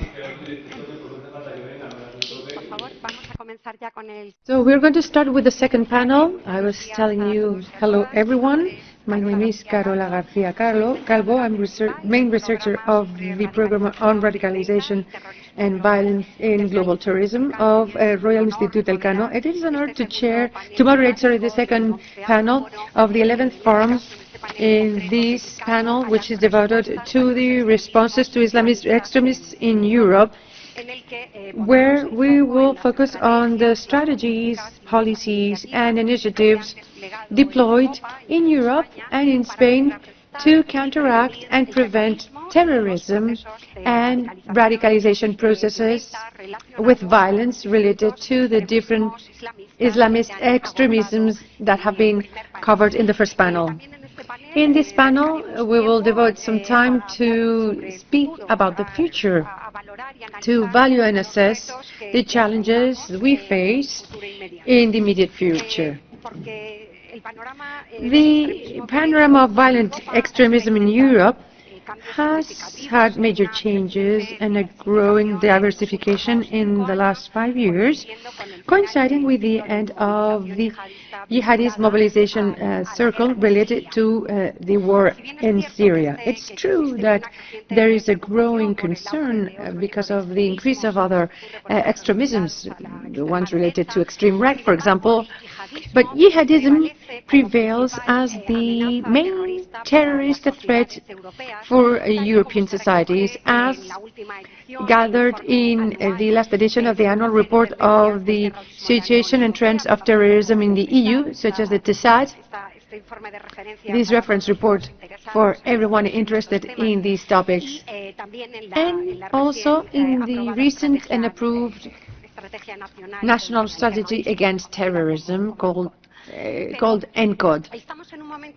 But we're at a time where old and new challenges coexist with regards to these Islamic extremisms and their impact in Europe and Spain, favored by the context of geopolitical uncertainty and the impact of different crises, amongst which we can highlight the COVID-19 pandemic and other wars and conflicts that are relevant for these groups, that are used as tools with propaganda to dynamize their fellow men, with repercussions both in terms of terrorist violence. And we take a look at this year in Spain. In April, we suffered a terrorist incident with an individual attacking a fast food restaurant in Badalona in Catalonia, and the reasons behind this attack he expressed were he was fighting against the Israeli offense in the Gaza Strip because it was a response to the attacks of the 7th of October. But there's other kind of extremism with violence, such as the increase of anti-Semitism and Islamophobia in our continent as a consequence of the echoes reaching us from this conflict. This is the context, and in the EU, and during 2024, the anti-terrorist alert levels have increased in a scenario where old and new challenges exist. In order to tackle these topics and to give us their approaches, we've got two speakers, two first-level speakers, and it is an honor for me to be able to have this conversation with them. To my right, General Tenant Manuel Navarrete, Director of the Intelligence Center Against Terrorism and Organized Crimes, CITCO. And I have to congratulate him in a twofold, because he's recently been appointed Lieutenant General, but also, please correct me if I'm wrong, it is the first public event he holds with a new grade. So for Royal Institute Elcano, it is an honor to have you here. And also I must congratulate him because of the 10th anniversary of CITCO, a celebration that took place on the 10th of October, a center that he manages since 2020. So congratulations on behalf of the Royal Institute Elcano and all the institutions present here for both successes. In this conversation, which aims at being fluent, we also have Mrs. Yolanda Gallego Casilda, head of the prevention unit of the Unit to Prevent Radicalisation of the General Direction of Migration and Home Affairs of the European Commission. Be very welcome, Yolanda. If you allow me, thank you for accepting our invitation. It's the first time that we count on the participation of Mrs. Gallego Casilda in this forum, and we are really glad for having you here. I must also congratulate her, Mrs. Gallego Casilda, for the recent launching of the European Knowledge Hub to prevent violent radicalization, which was launched in Brussels last June. I'm sure that during this conversation we will be able to know more about what this initiative means, initiative adopted by the European Commission. As I was saying, and without further ado, I'm going to explain the dynamics of the session as we've organized. We want this to be fluent, for this to be an exchange. So we're going to have 3 rounds of questions, if you agree.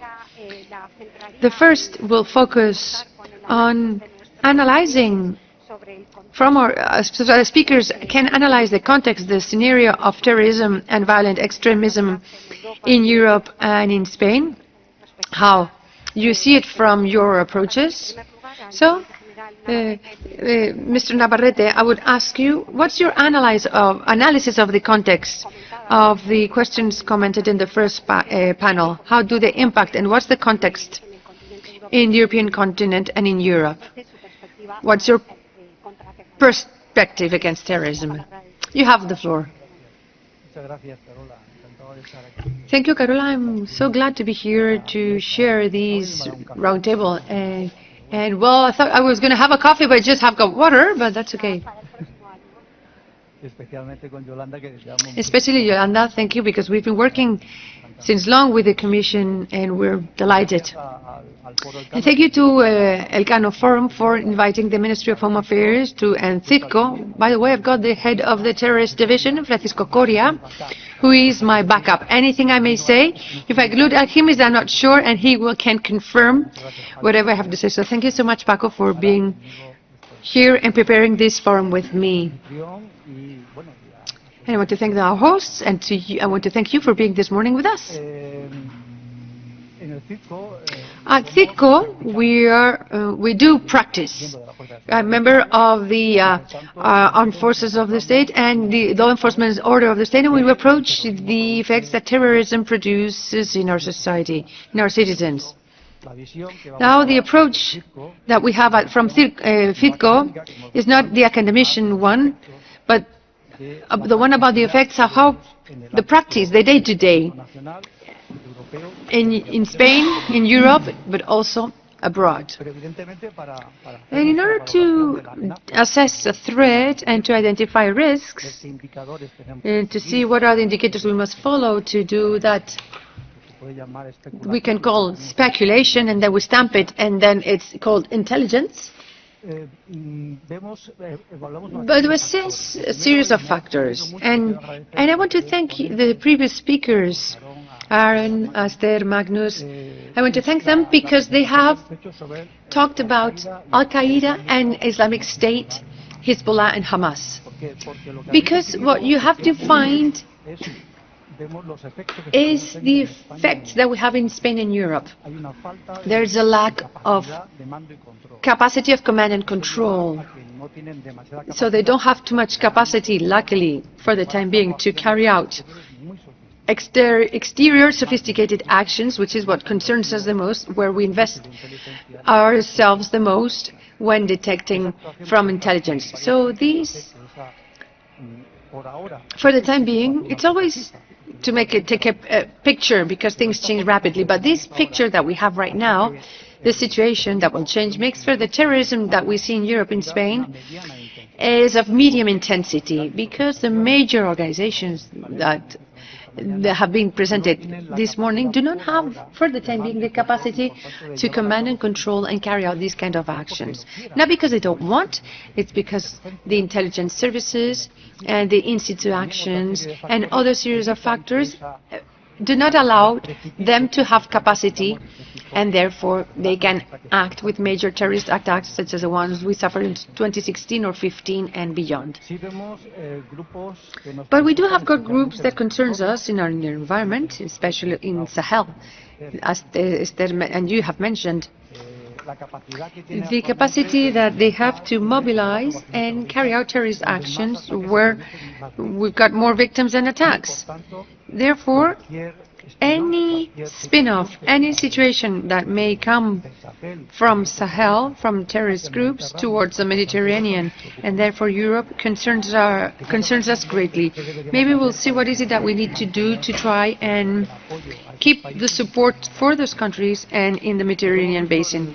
What we have seen in the last year, the factors indicating the threat come mainly from the people encouraging other people to carry out terrorist attacks, and this is related to the lack of capacity of command and control. So when they can't carry out sophisticated attacks, they just encourage, and that is done in the social media mainly. Most of the arrests we have seen in Europe in 2023 and 2024 are related to people that have become radical through the social media with a high consumption of propaganda, and they have been incited and with certain factors that may give rise to greater action. And we talk there, as Magnus said, about the excuse or the reasons they might find, and ISIS has exploited this with Hamas against Israel and Israel's reaction against Hamas. The last attacks we have suffered, you've mentioned the one in Catalonia, yes, without mentioning the name of the restaurant, excellent. So the last ones we've seen in Europe have got that stamp, they've got that imprint, that they've been provoked because of the situation, a reason by different interests of terrorists against Jewish interests such as synagogues. So fortunately they have a low level of intensity. They do lead to casualties at a low level, but they are still concerning. And the second factor we see, our prisons were still quite concerned with people that get arrested, that have an imprisonment, and then, while being imprisoned, follow a radicalization process or become radicalized in prisons. So we have a special monitoring with our European partners in this regard. So these people who may potentially develop some sort of violence may have the necessary control in the scope of intelligence. They may also be in our radar. In the last few years we've had less security forces actions in prisons, but we're still quite vigilant on those actions. I would like to forget, regarding the scope abroad, that there are some organizations that have proven to be some external capacities, such as the Khorasan Islamic State, and they may carry out actions in Europe. We've seen that in Russia and Turkey. We may not be in that radar, but it's quite concerning, and the fact that there have been arrests of people linked to Central Asia who may be in that orbit also goes to show that intelligence and security services are attentive to that possibility. And mainly, we see that there's an essential factor to lead to those terrorist actions, which is a continuation of using propaganda by the groups that has a lot to do with radicalization, and with what Yolanda will explain later, because we know that, according to our work, we have seen an intensity of propaganda in the terrorist unit and scope,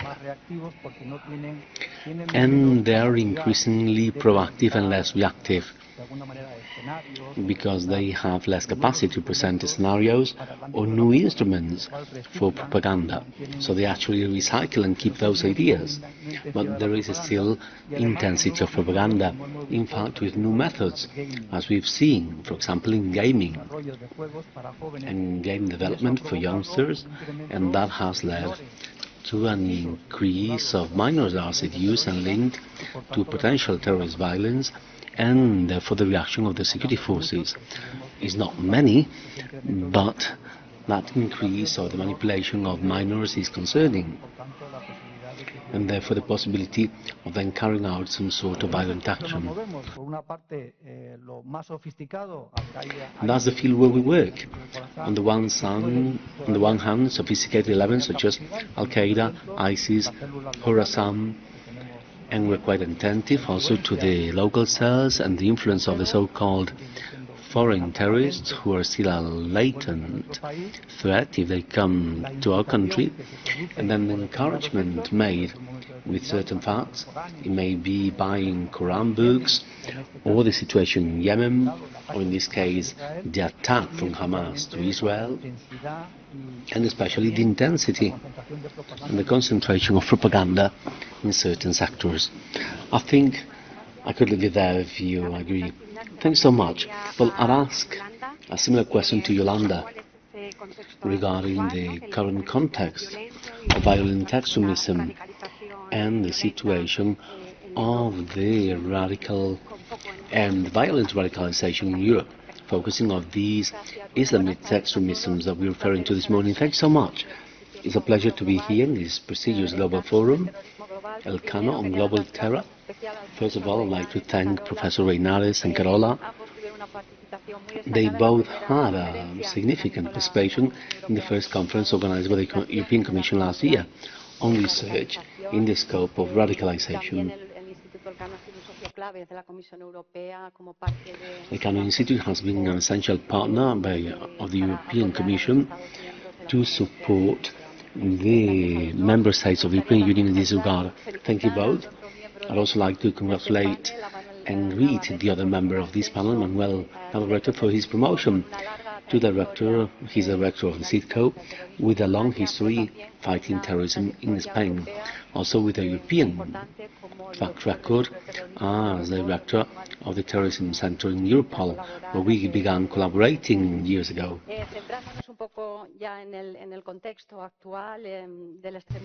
So to focus on the current context of violent extremism and radicalization in Europe, mainly focusing on Islamism,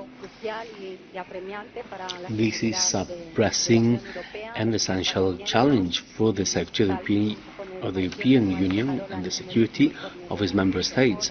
And as Carola said, it's shown in the last Europol report, TSAD.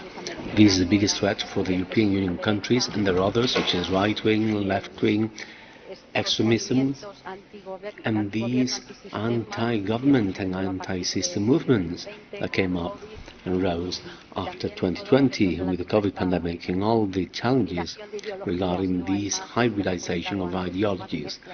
There is more of a mix, and there are not so many clear differences as before. I'd like to mention a couple of conclusions of this conference organized by the European Commission last year on violent terrorism, because one of the panels was on jihadist threats, and one of them is the changing role of women in jihadist movements, including their growing participation in planning attacks, actions, and here in the conference the panel members agreed in the need to further research this gender dimension in radicalization, and we'd like to support that with the knowledge center that Carola referred to, and later on I will speak about that in further detail. Something else that was discussed in this conference was the need of working in radicalization and de-linking programs, and also the concern raised by some researchers regarding the influence of ideology and the role of religion in these de-radicalization processes.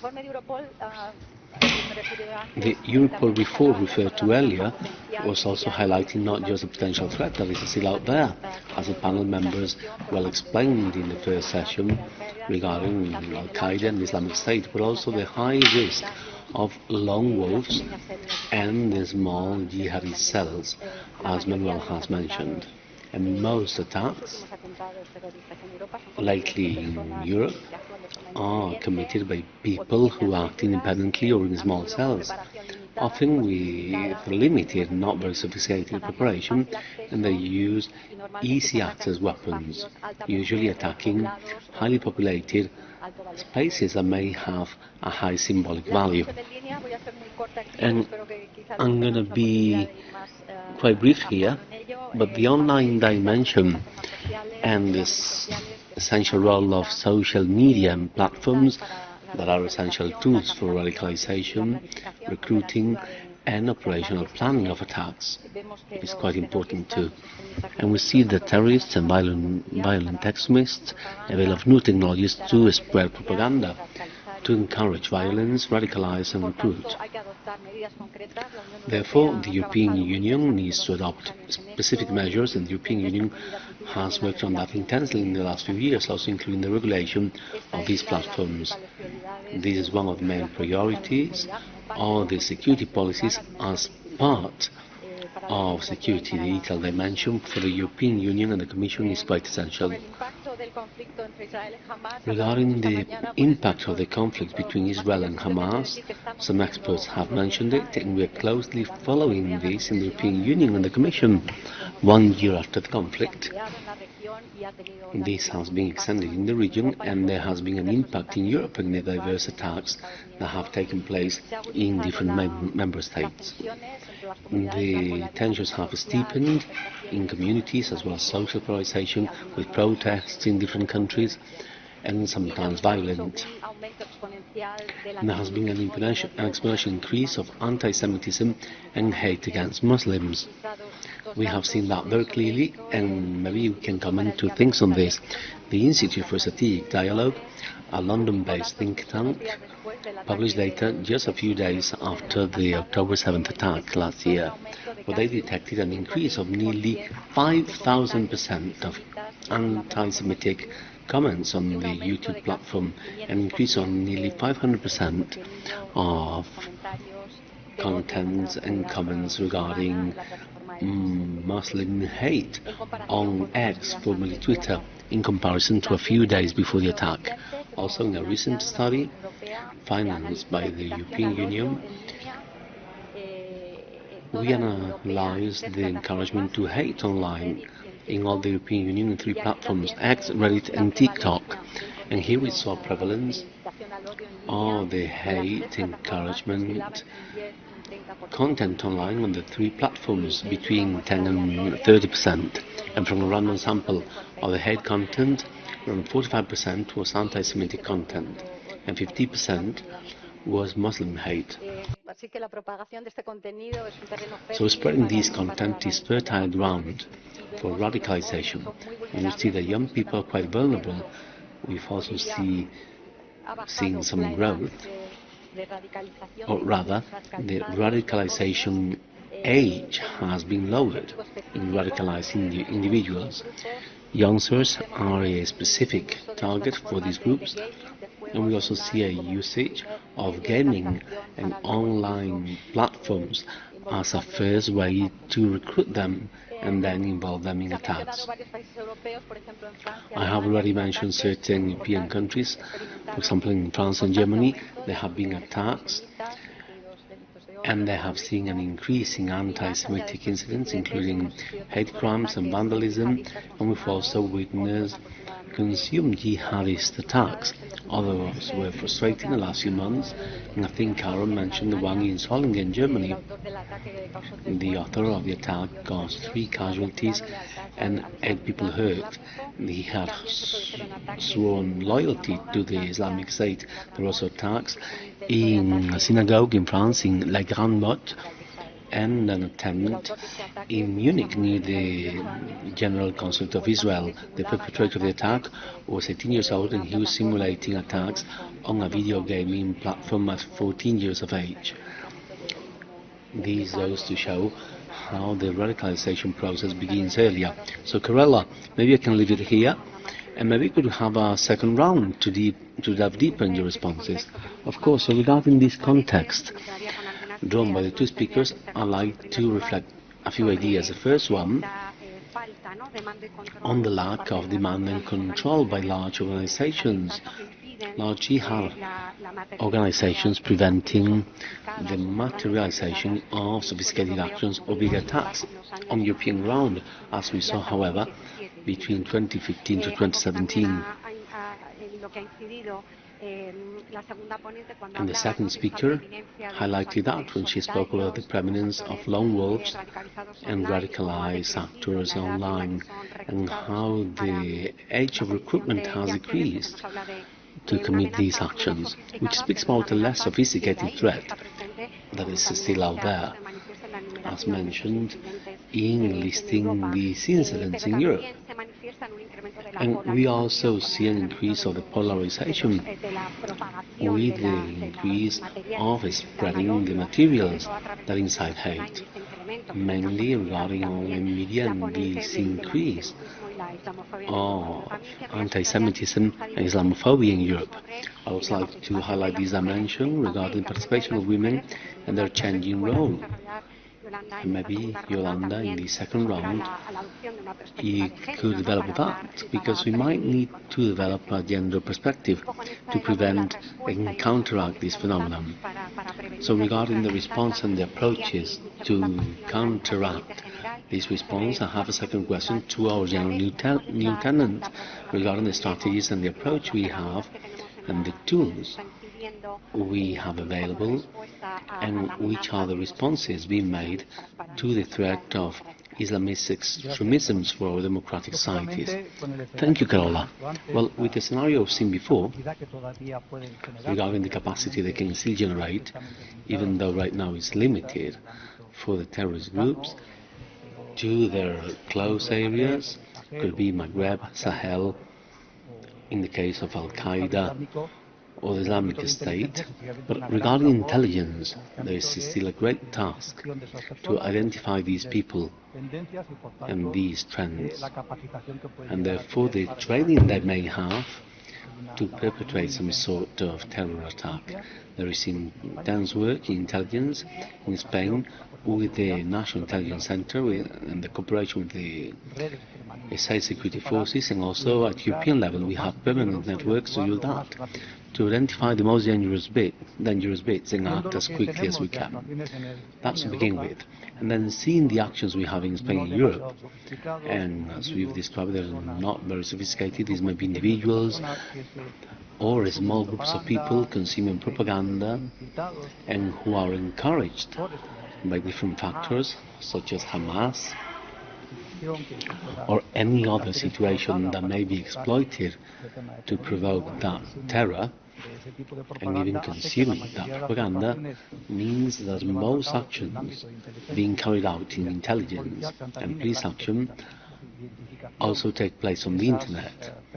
So identifying those profiles in people who may have a high consumption with a high level of radicalization, and some of them may think of taking the step to the violent side.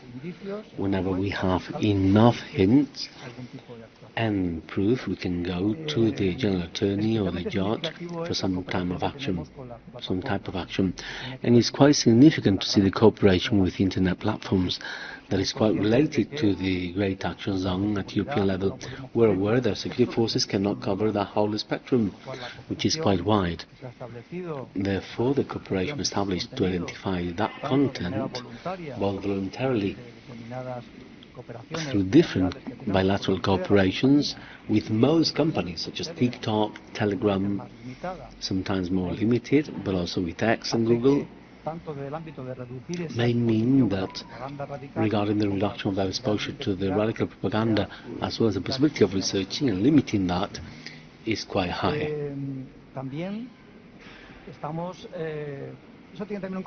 And that also has an important tech component.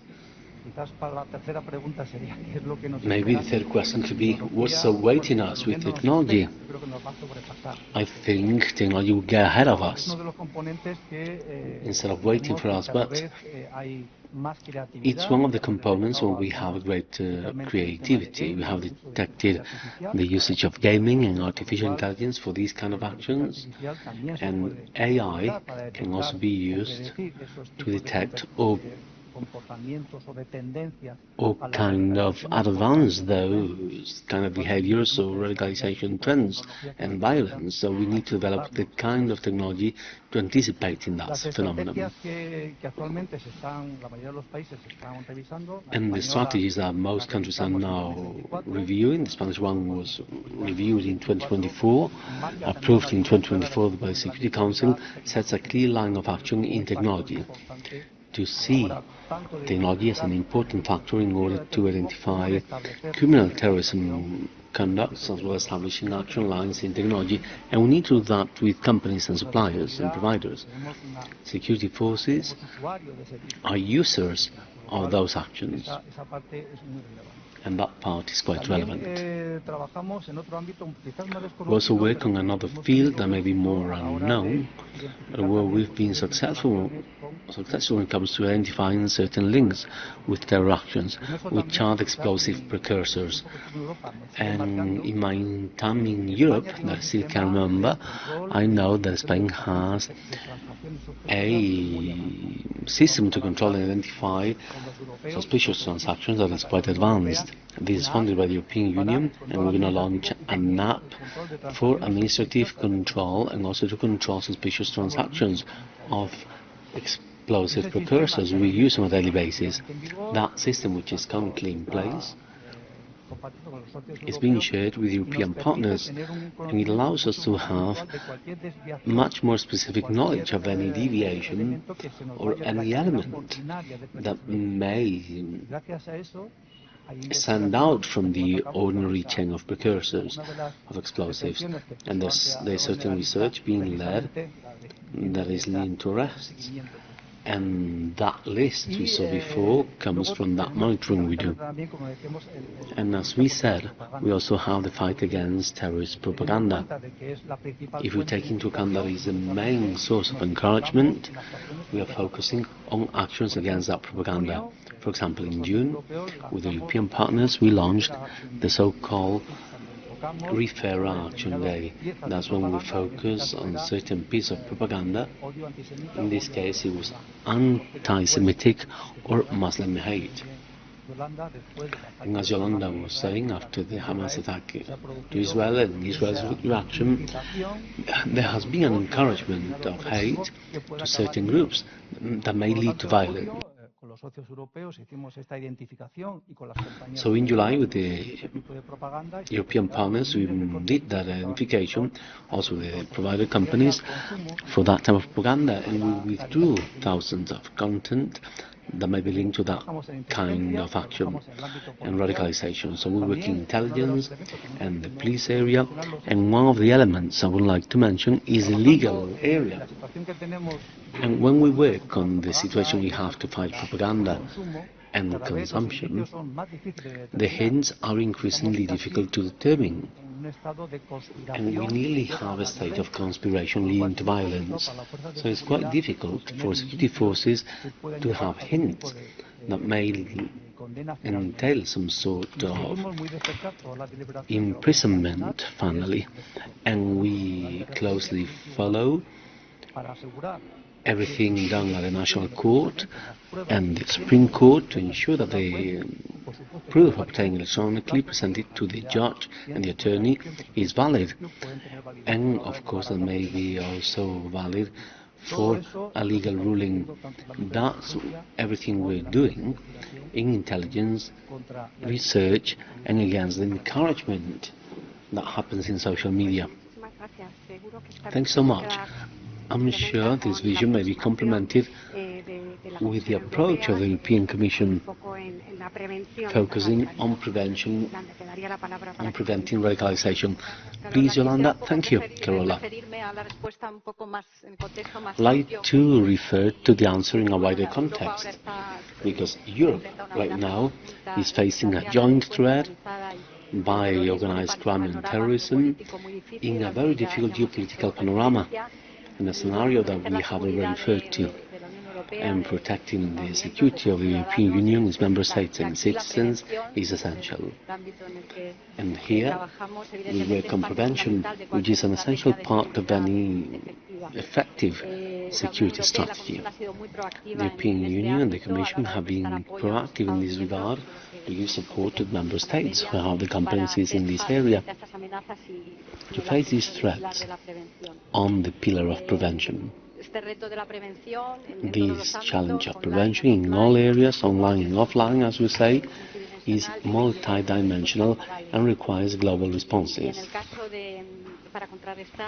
And in order to counteract the Islamic threat, the European Union has applied different instruments, tools and initiatives. Politically, the most important one, by the President of the European Commission, Ursula von der Leyen, who announced in June that a new internal security European strategy will be launched as part of the political guidance for the new mandate of the Commission.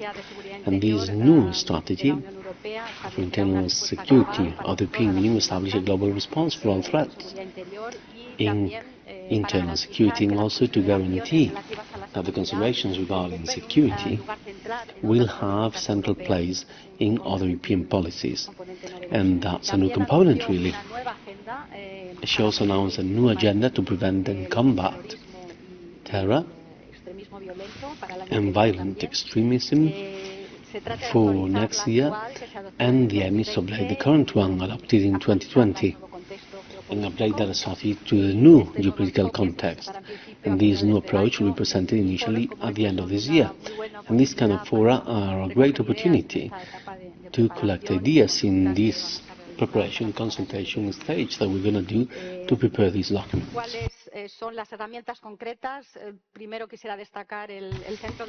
So which are the specific tools? First, I'd like to highlight the Knowledge Center for the Prevention of Radicalisation, the so-called Knowledge Hub, and the Commission implemented this initiative last June.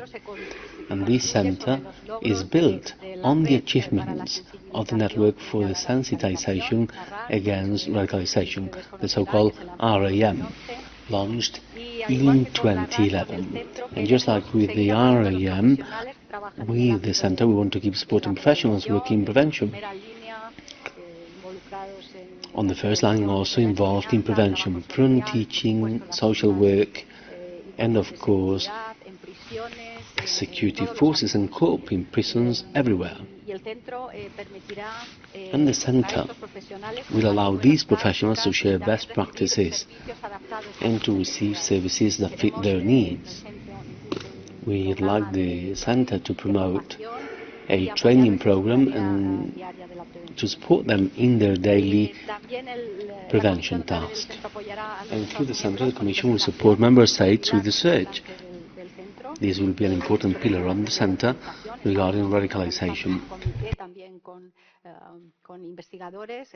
And we're organizing a committee with researchers, and we have had several calls for action that are now open. And in the center, we'd like to bring all the experts from different areas who have a contribution to make in prevention. Just to give you a couple of samples, we'll work on radicalisation in prisons with professionals to support them, or in rehabilitation and reintegration programs, as Manuel mentioned, of radicalized people, or foreign terror fighters who will come out of prison in the next few years.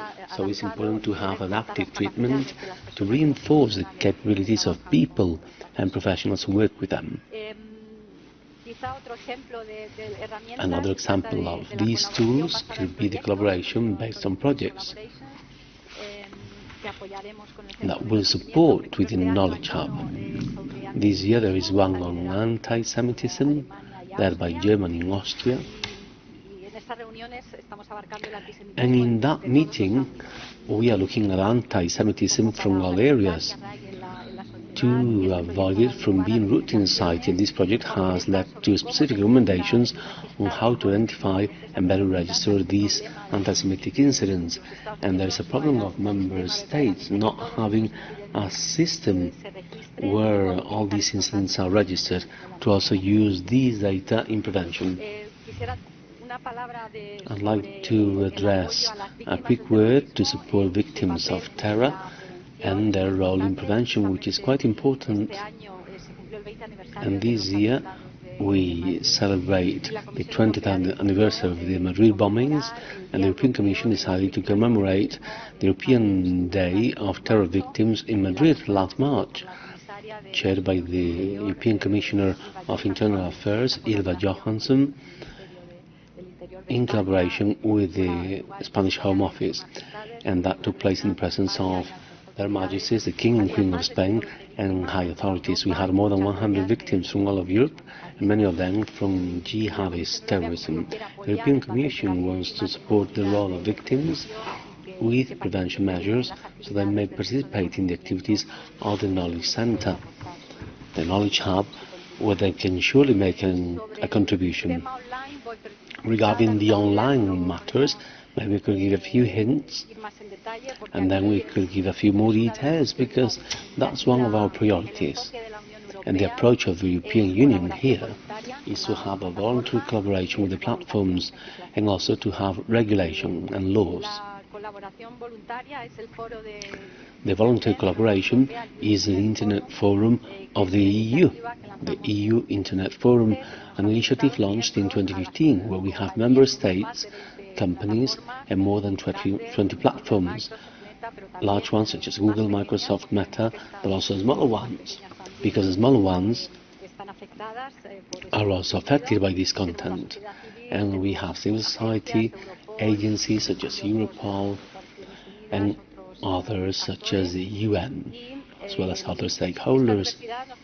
And this diversity allows us to respond to the threats and see where we have trends. So this is mainly a voluntary collaboration forum where we try to make platforms responsible and take specific measures. Later on I can give you the details, but this complements the law. And here we have the regulation on online terror content in place since 2022, with an area applied to terror content that is a bit more limited, but we've seen is being quite effective. Spain launched the first withdrawal orders last year, and we've had more than 1,000 and most withdrawal orders referred to jihadist content. So it's an effective tool for member states, because they do send these withdrawal orders, that could be a video or a manifesto or an image, to any service provider in the EU, and they have a 1 hour maximum to withdraw the content. Of course, there are measures to protect the freedom of expression of the person who have downloaded the content, and there may be actions. They can even appeal legally, and they can order for that content to be reloaded if that withdrawal was wrong. But it's a very effective tool that we've seen also in the scope of content regarding the Hamas attacks that was used a lot at the end of last year. There were many withdrawal orders on this kind of content. Europol also supports the member states. It has a platform to send these requests for withdrawal, and from the Commission we support member states and platforms to implement these regulations. We organize workshops where competent authorities come to launch these requests, these platforms, and we see which are the practical difficulties to implement. Then also to SMEs. Some small companies don't have the resources, don't have the context to moderate content. So from the Commission, we have funded several projects to support smaller platforms in order to implement the regulation. I will stop here and maybe we can, yes, that's enough. Thank you both speakers. From intervention, it's clear that the response to the threat of terror and violent extremism comes from the combination of the techniques that are classical of intelligence and police research and criminal justice, and the prevention is fundamental.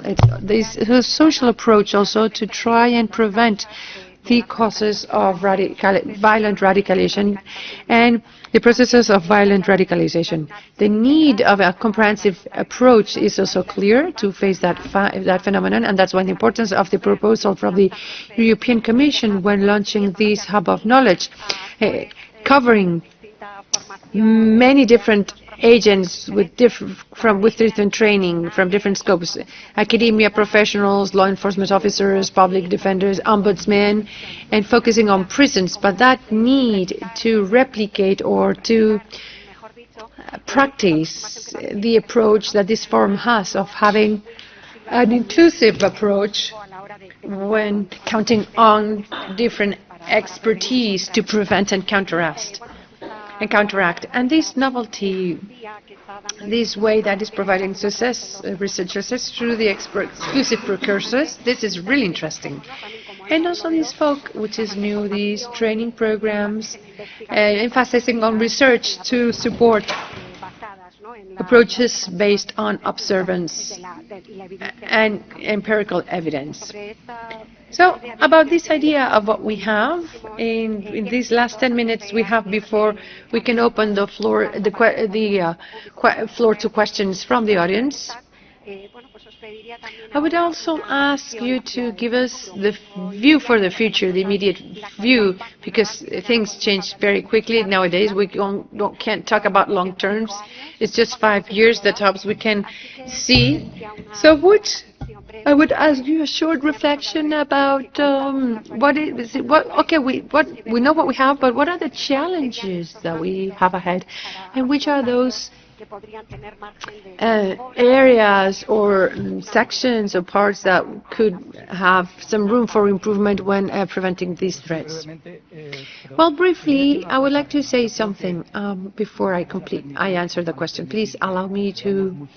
The ones who have been for long in here, we can look back, and when we look back, we see how we are currently. As Carola was saying, I've talked about my book. Fico is 10 years of age, the 10th of the 10. If had we created it before, the image of guests that we would have had would be everything: law enforcement officers, intelligence, the army, judges, prosecutors, the regular suspects. But on the 10th of October, a week ago, when we did the list of guests, not everyone could come, apart from the regular suspects that need to be, because they are at the first rank, and the other ones we have to celebrate. But apart from these agents, we had the European Commission. So when I was working 20 years ago in terrorism topics, I would have never imagined that the European Commission would be present there with all the tools that they provide in favor of law enforcement agencies. That is something we have to thank and propose for the future. There were companies of technology. We had people from the Ministry of Economy. I mean, there was a wide variety of people that were involved when fighting against organized crime and terrorism. And that is an added value that we have in Spain, Europe, and we have to keep. And this goes in line with your question about the future. Terror is not something that we can only deal with from intelligence legally or from the law enforcement officers. Yes, of course, we're at the first rank, and we need to be fast to prevent the most violent peaks. The sooner, the better, with all the legal guarantees, of course.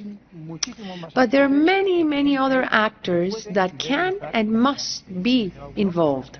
Let me also mention that you were there. The university and think tanks were also working with us at NAR, and that needs to remain.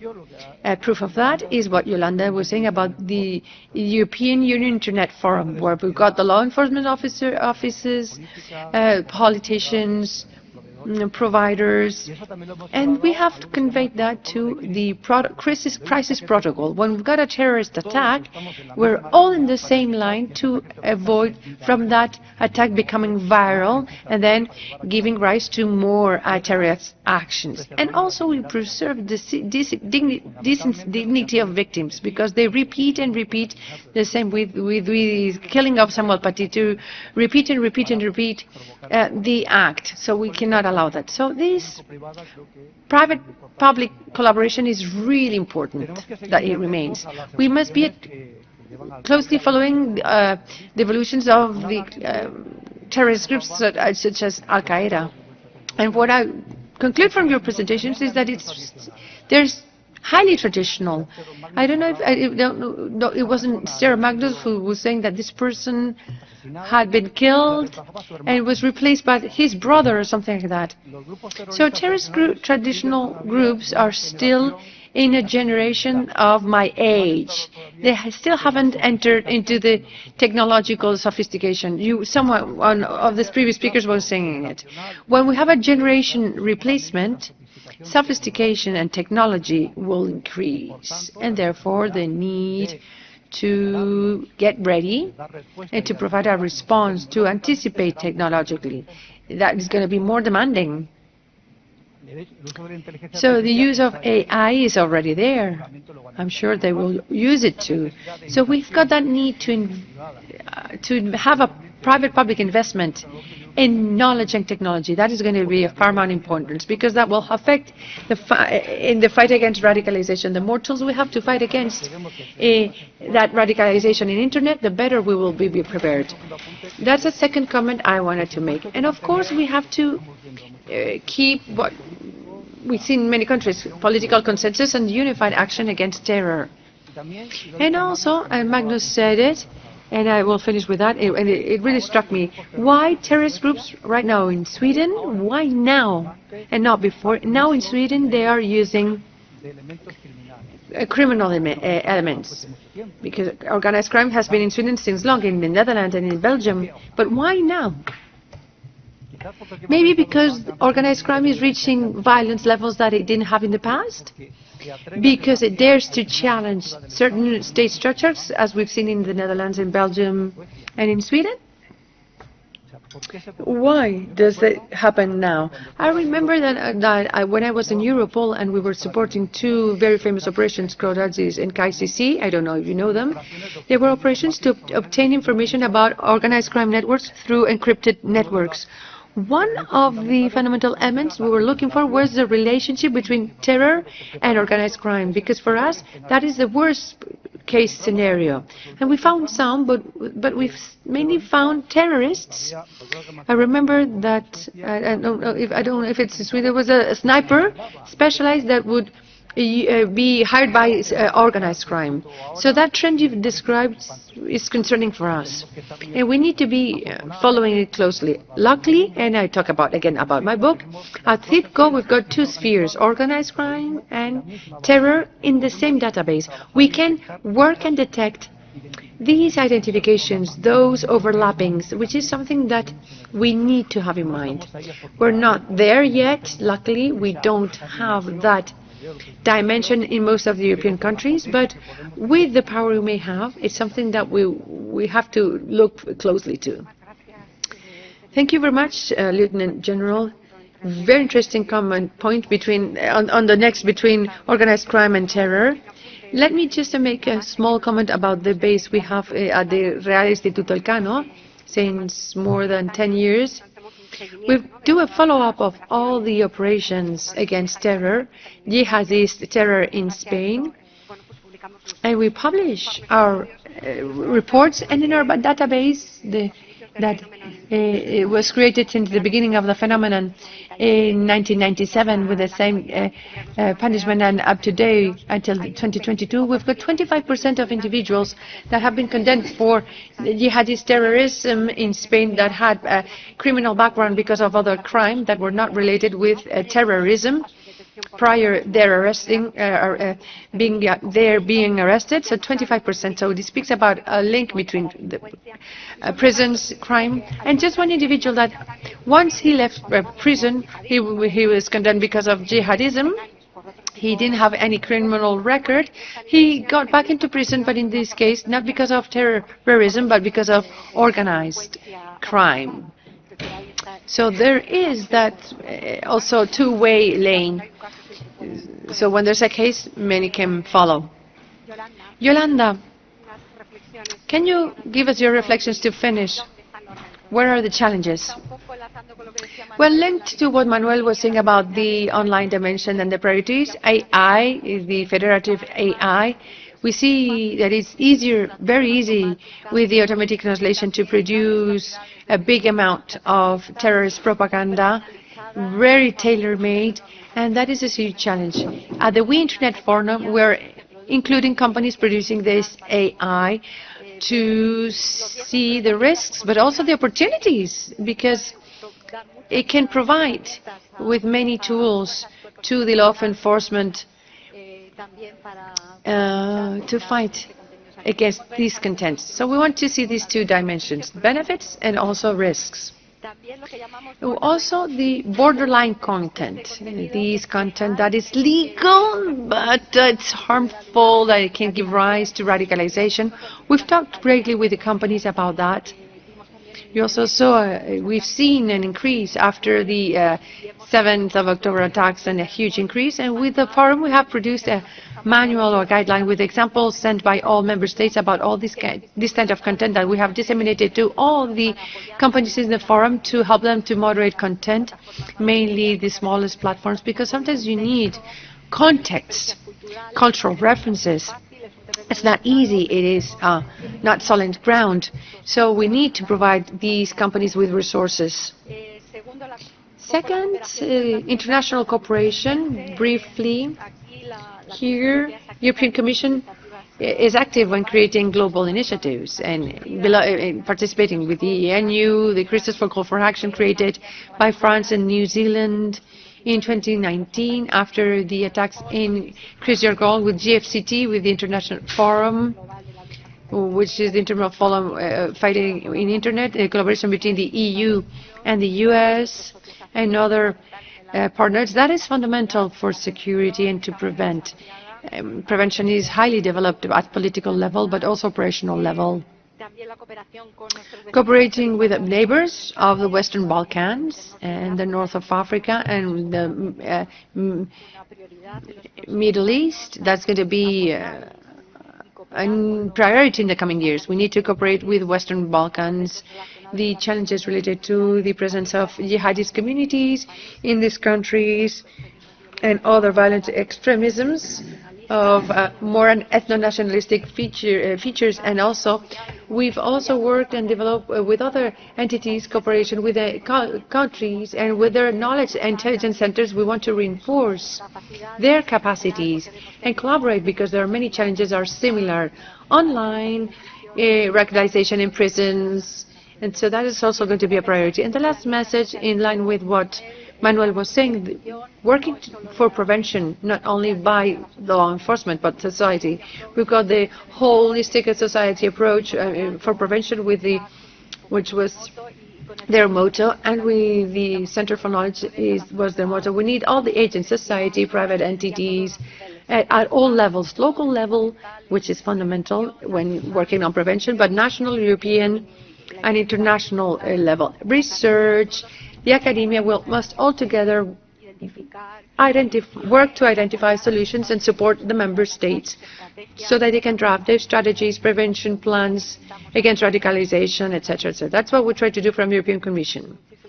Well, thank you so much. It's crystal clear that the future calls for technology, private-public collaboration and also calls for international collaboration. Lieutenant General Laurete was opening his speech with Spain and the Mediterranean space, and I think that Yolanda Gallego has focused on the need to collaborate with the Mediterranean countries, because we do share problems.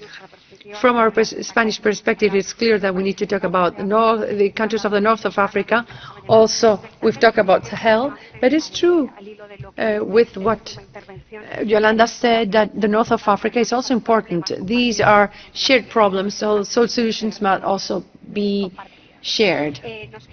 We've got 10 minutes to listen the audience, and so that they can take the microphone and raise the questions they may have come to. 2 questions over here, if I'm not wrong. Hello, I'm Fernando. First of all, thank you to the speakers. It's been really interesting to hear their analysis. With regards to future risks of radicalization, there is something which is really relevant, and I'd like to know what you think. That is the possible future radicalization of civil victims in the Gaza Strip. Many kids have lost their parents.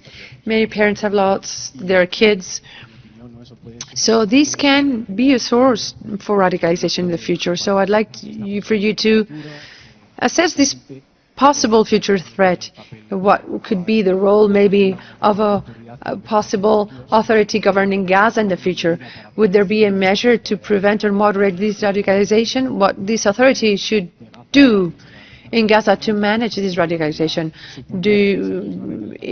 Could this possible radicalization be a threat to solve the conflict or a threat to Israel? And do you think that if that future radicalization, if it happens, could it also be a threat to Europe? Because in the past we have seen how al-Qaeda or ISIS trained terrorists in the Middle East, in the territories they control, and then these terrorists came to Europe to attack. So could Hamas think about attacking Europe with this social support? Thank you. So I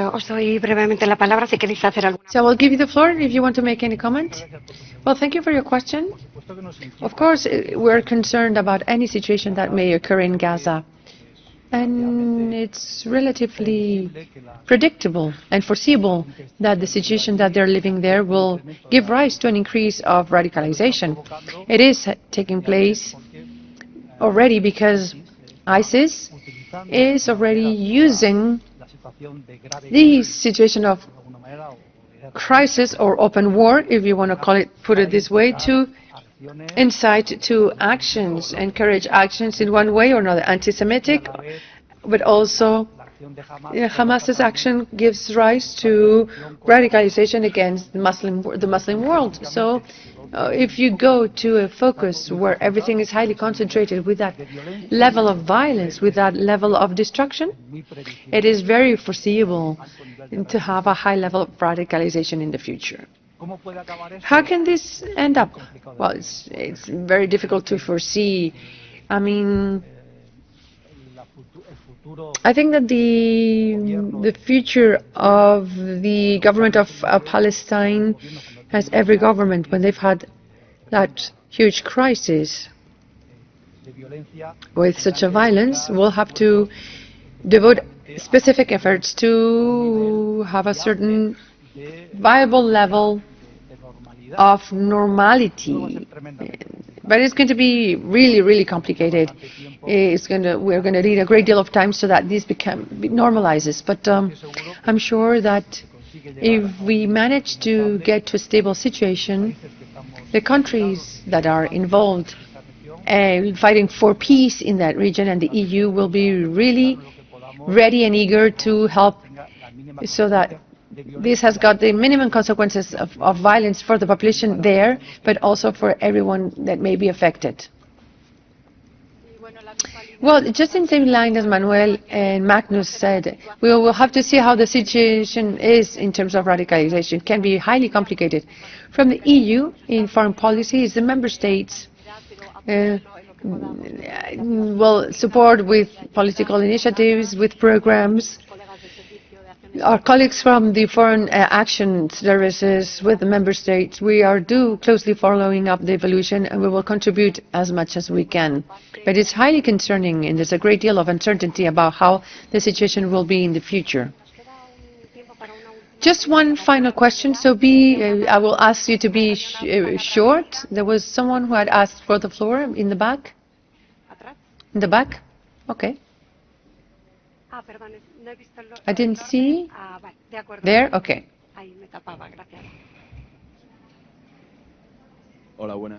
Hello. I would like to ask to talk about collaboration between terrorist organizations and organized crime. We see that the Islamic State is funded with Captagon. How could this funding be done through the drug trafficking in Europe? I don't know if it's happening. Is it happening? Is it a reality? Can you talk deeper about that, please? Manuel? Well, thank you for your question. Well, the funding that a terrorist group needs is directly proportional to its complexity. So what we see in most of the attacks in Europe and in Spain, well, Spain less, but it's lone wolves, it's microfunding. In order to carry out those actions that we suffer in Europe, that we have described in Germany, France, you don't need a great deal of money. There's not sophisticated nodes, and they're self-funded almost. When we talk about terrorist actions, they have got a big apparatus they need to keep at all levels. So that is different. These are organizations such as ISIS or Hezbollah. We know that Hezbollah has been funded through drug trafficking and money laundering in Europe. We've got arrests in Spain, France, Italy. The higher the level of sophistication, more needs of funding. So we've got two kinds of actions that are fundamental. Of course, intelligence investigation to identify those nexus where that terrorists uses organized crime. We still use a term which is crime as a service. So crime is going to be a service used. So if terrorist groups need some kind of higher level of funding or to have forged passports, they will go to crime as a service so that they can obtain this from organized crime. It's not necessarily a systematic organization and a long-lasting relationship. Maybe it's opportunistic, but they will obtain those means. So the first line is police investigation, and then second is fostering financial intelligence measures. Maybe there in Europe and in the countries, that is where we're less developed to identify those financial flows benefiting terrorist groups.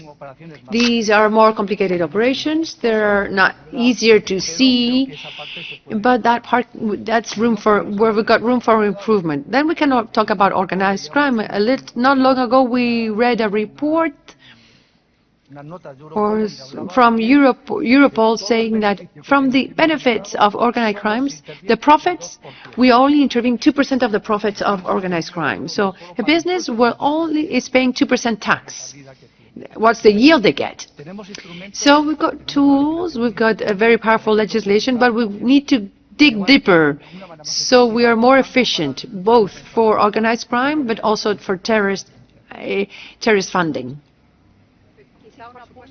Maybe a comment on the funding, and I go back to my book, which is the online dimension, because we see that jihadist organizations use internet more and more to gather funds, to disseminate their ideology, and they've got funding campaigns with humanitarian aims. So in our forum, we have gathered the law enforcement, online platforms, and online payment services too. We held last month the first meeting. We were all together. It was an experts meeting, and it was really interesting to see how there's a need to exchange information, because payment platforms do not have the context So it was really interesting, and we will continue on that track because it is fundamental, and it's going to be a risk that will increase in the future. Well, thank you so much. As a moderator, I must say that we've done our job. We have stuck to time. We're writing time. And I'm sure it's been, and I know it's been a very rich panel in contribution. So I will ask for a round of applause for our panelists.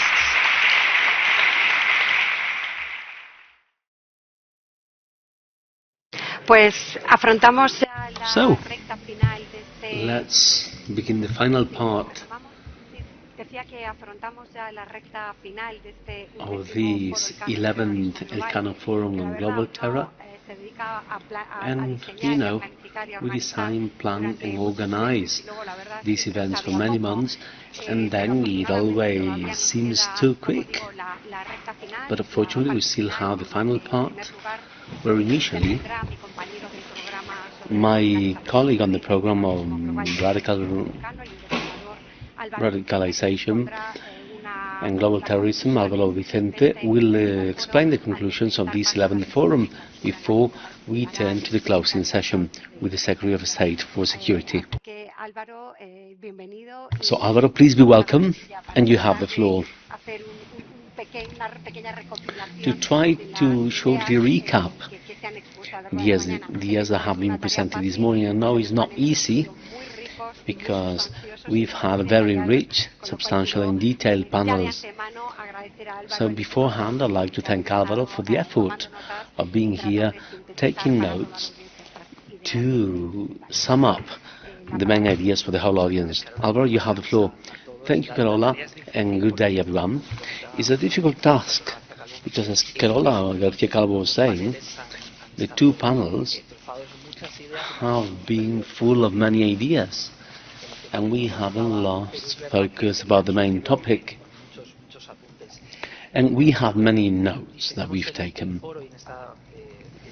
When we designed the forum, and it couldn't be otherwise in this 11th edition, we always try to assess the current threat, always with a view to having a response. And I think it's traditional here to think in terms of elements of change, what has changed, what remains, because that helps us update the answer too. So I'm going to put some ideas in order from the two panels. I'm not going to be comprehensive, please do not be disappointed, but I'm going to try to order the ideas along that double axis of what changed and what remains. I'm going to focus on three dimensions: the functioning and strategy of organizations that we've mentioned this morning, the scenarios that threat comes from, that is also projected towards Europe, and last, the functions of the people who are mobilized in Islamic terrorists, both the jihadist movements and Hamas and Hezbollah. So first of all, regarding the functioning and the strategies, Aaron Zelling, in one of his slides, mentioned that some things have not changed, and that's important because every now and then the international press publishes news about the resurgence, but some things haven't changed in Islamic State or al-Qaeda. The Islamic State is still pursuing targets they were pursuing years ago when they proclaimed the caliphate, with the creation of state and governmental capabilities and mobilizing foreign terror combatants, and the creation of operational capabilities aiming to hit the West. From Al-Qaeda, Zubiri also highlighted some continuity elements. They're a very hierarchical organization, and besides that strict force they currently have, they're not an organization that has abandoned their operational ambition to strike our territory. And they've mentioned three ideas that highlight that we shouldn't remember or forget that it's a strategic pause, because it may follow financial aspects, it may be a matter of opportunity or convenience, and there's something else that we have not often heard, the presence of ethnic Arabs in Afghanistan, that refers to the foundational and historic origin of al-Qaeda. And finally, something has been quite present in the narrative and the discourse of al-Qaeda leaders, because they think of this as a long-term fight, a generational effort. We might not see it today, but they think they'll see it in the future. So despite that strategic pause, speaking about the current times, something quite circumstantial, their operational ambitions in the West are still present. And there are also changes in the functioning and the strategy. The Islamic State is currently a much more globally extended, better coordinated and more integrated organization with their provinces. Both Islamic State and al-Qaeda are living some consolidation of the new leadership, but we'll see a real change at that level in Hamas and Hezbollah 1 year after the war in Gaza against Hamas, 4 or 5 weeks later after the military intervention in Lebanon with Hezbollah, and both organizations present a degradation of their capabilities, their leadership, and as Mr. Ranstorp was saying, these organizations have proven potential of resilience, they have popular and social support and political capabilities, and there's no doubt we're going to see some generational replacement that will take place.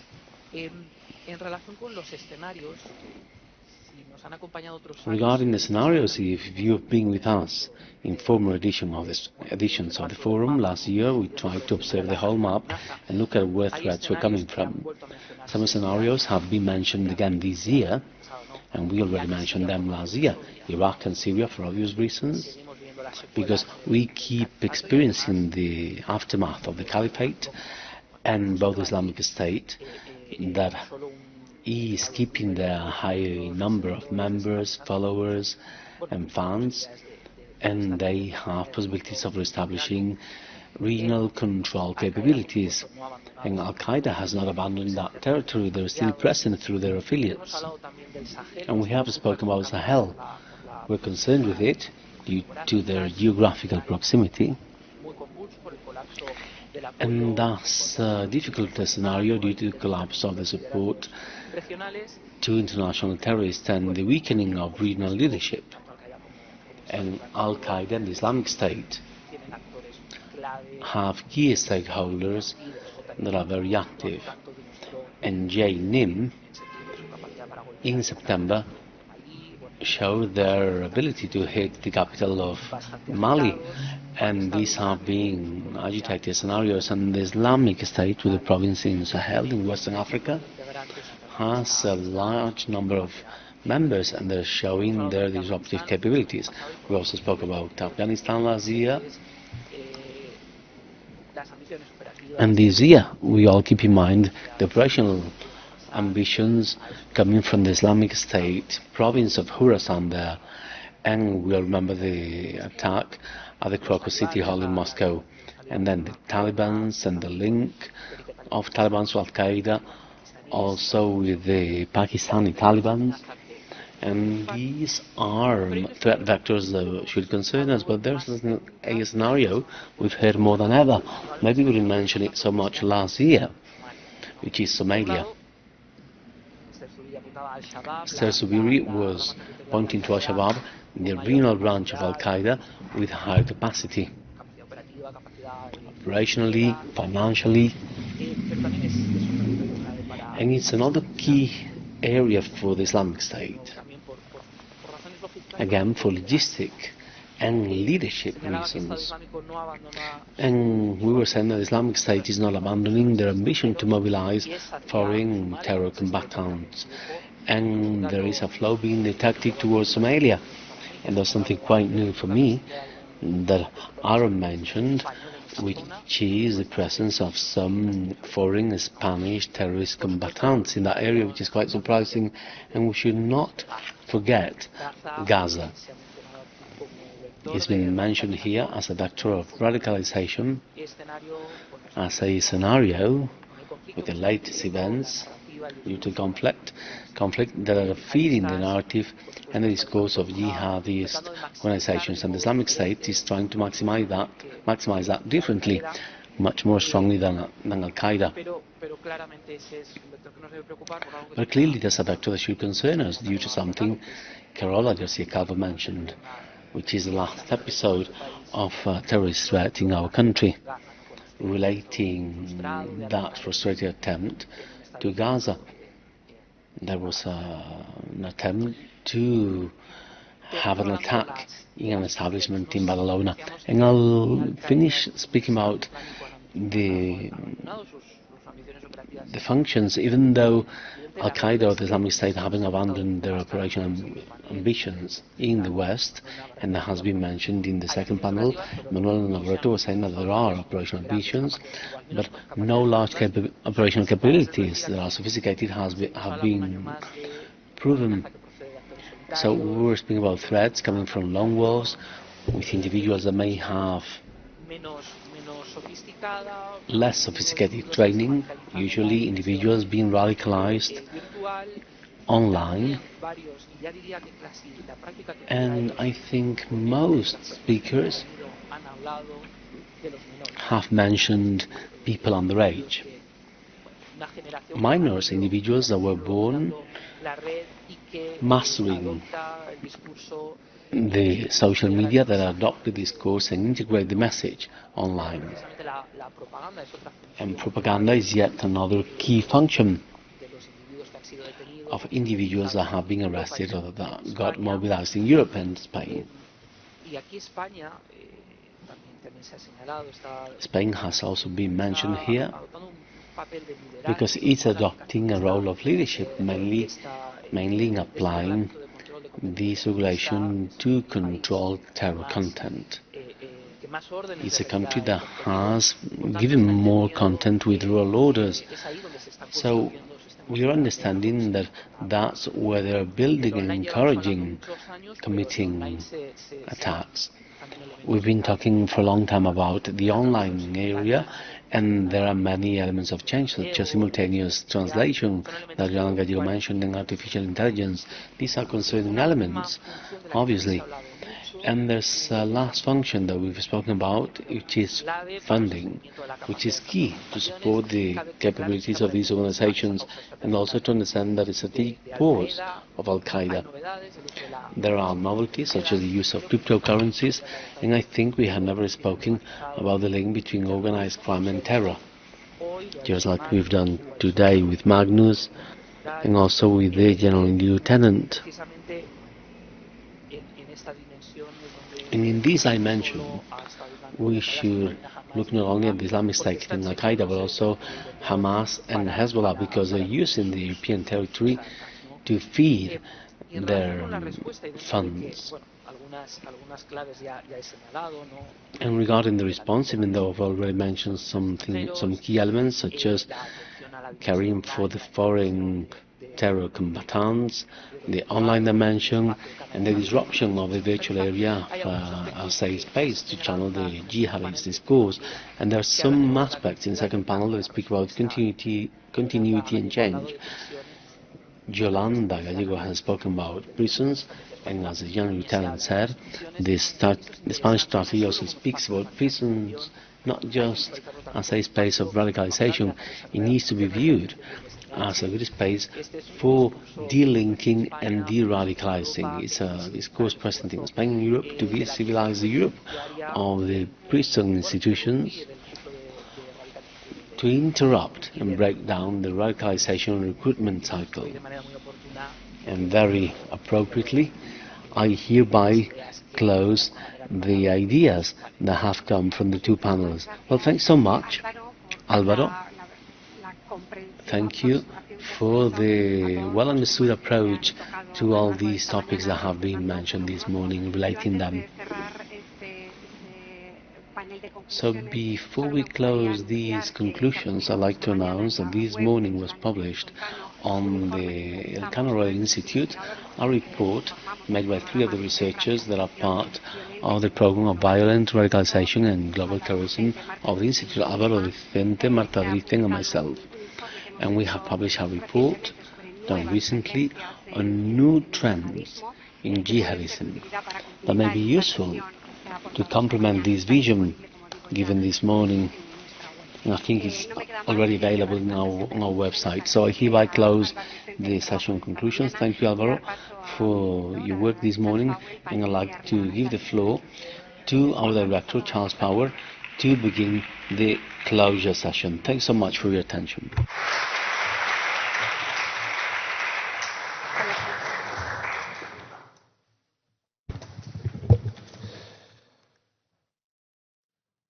Buenos días, buenas tardes ya. Good day, my name is Charles Power, I'm the director of the Elcano Royal Institute. And I need to begin closing this 11th Elcano Forum on Global Terror. As we call it at the Institute, is one of our star products, not just because we've been doing it for 11 years, but also because of its undoubted interest and content, and also because of the collaboration that throughout the years we've had from the US Embassy in Madrid, whose collaboration I'd like to thank. So there's no one better to close this forum than the Secretary of State for Security from the Home Office. Mr. Rafael Perez, we see with us yet another year. Thanks so much, Rafael. He's insultingly young, as you'll soon attest, but he's been facing the State Secretariat for 5 years already, and it's one of the most demanding and harshest State Secretariats. So I'd like to thank him for his work, and as Americans say, thank you for your service, because it's a very important position, and it really gives us peace of mind to know it's in good hands. For many years at Elcano we've collaborated with the Home Office at different levels. As you may know, we also have an excellent relationship with the CIDCO. I'd like to thank the CIDCO, which is the Spanish Intelligence Center of Against Terrorism and Organized Crime. Thank you for collaboration throughout the years. I'd like to thank them all for supporting these initiatives that wouldn't exist even without many people in the Institute. I'd like to mention 2 specifically. The 2 co-organizers of this forum, Professor Fernando Reinares, my good friend, were born on the same day, month and year. And it's something I like to remember. He's the only person with whom I know with whom I share this. So thanks so much, Fernando, for your work throughout the years. And Carola, thank you so much. You've seen the mastership that she has on stage, but mainly how serious is her work at Elcano devoted to global terror. Without further ado, the Secretary of State, I think you will address us from the stand, and thanks so much for your work. Thank you.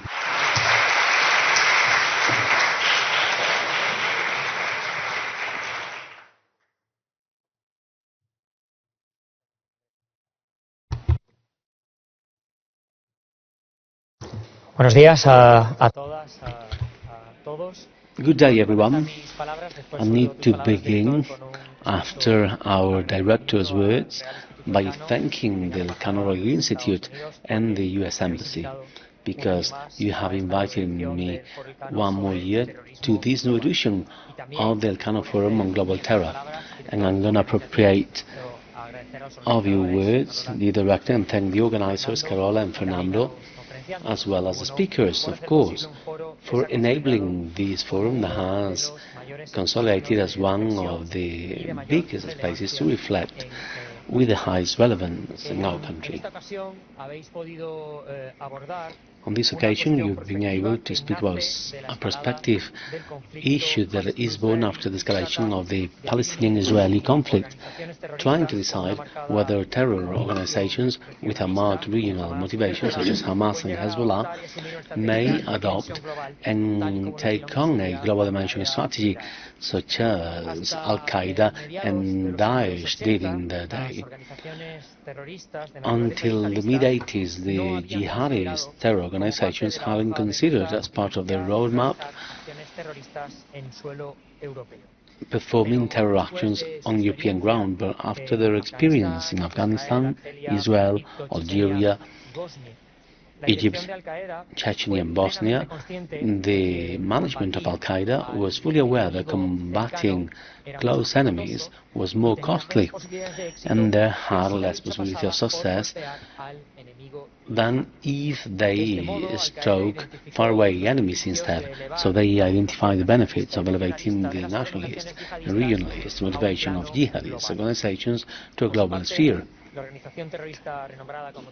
And the terrorist organization renamed as Daesh, a former subsidiary of the shadowed al-Qaeda, also had a local aim to implement in Jordan Islamic State, that then led to a regionalist aim on operating mainly in Iraq in order to free them from the invasion led by the USA in 2003, as well in Syria, but they were not happy with reaching this regionalist motivation target. Just like with al-Qaeda, there was a strict turn taking them globally to define the specific roadmap to establish the global caliphate. Just like al-Qaeda in Afghanistan or Daesh in Jordan, Syria and Iraq, terrorist organizations such as Hamas and Hezbollah, except for their doctrine and ideological distances, have roadmaps that, at least for now, have a starting point in freeing the historical Palestinian territories and controlling the Lebanon. But after the 7th of October 2023 attacks, the violence escalation between Israel, Hamas and Hezbollah meant that the conflict evolved, and they may adopt a regional dimension, placing the focus in the border with Lebanon. In this new war scenario, we should say that the preventive warfare strategy of Israel has led to a big attrition in both terror organizations after neutralizing the main political and military leaders, and has proven their great capability to create intelligence and carry out indiscriminate actions with a large impact. Because the threats by Hezbollah against Jewish interests in the West, including Spain, as well as the actions on European ground against Israeli interests, show that both organizations are getting aligned with the theory of the faraway enemy. In that regard, without setting similar targets to ambitious aims of al-Qaeda or Daesh, Hamas and Hezbollah might be assessing whether to include one of the action axes set by the jihadist doctrine, which is to attack Europe as vengeance and punishment, with a target to create terror, to paralyze an initiative against Islam and achieve new radicalization processes. However, and in order not to generate any alarm, the actions of these two terror organizations that have regionalist motivation do not need to acquire a global dimension and reach. According to the Elcano Forum Institute, Hamas and Hezbollah are part of a political military alliance known as the Axis of Resistance, where we have countries that are Shiite, such as Iran and Syria, an alliance where Shiites and Sunnis are defeating their dislike to obtain an advantage in the regional fight for the territory of Israel. The paradoxical support that Hamas receives from Iran could contribute to this terror organization projecting actions on European ground. However, the attrition experimented in all the fields and the constant harassment by the Israeli armed forces make this very unlikely. On the same scenario, we have Hezbollah, but even unless with Iran and Syria they could increase their mobilization capacity for Islamist extremists of the Shiite community. Under those circumstances, the roadmaps of both organizations will only acquire a global dimension through the mobilization of fans of the jihadist doctrine based in the West, an action that requires the immediate apparatus of al-Qaeda and mainly Daesh. And in theory, there is a regional ideological and doctrine barrier separating Sunnites and Shiites.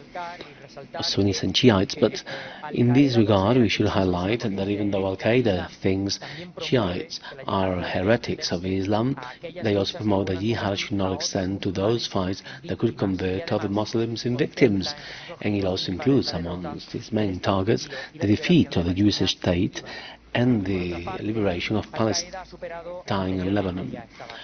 On the other hand, al-Qaeda has already gone over that barrier before.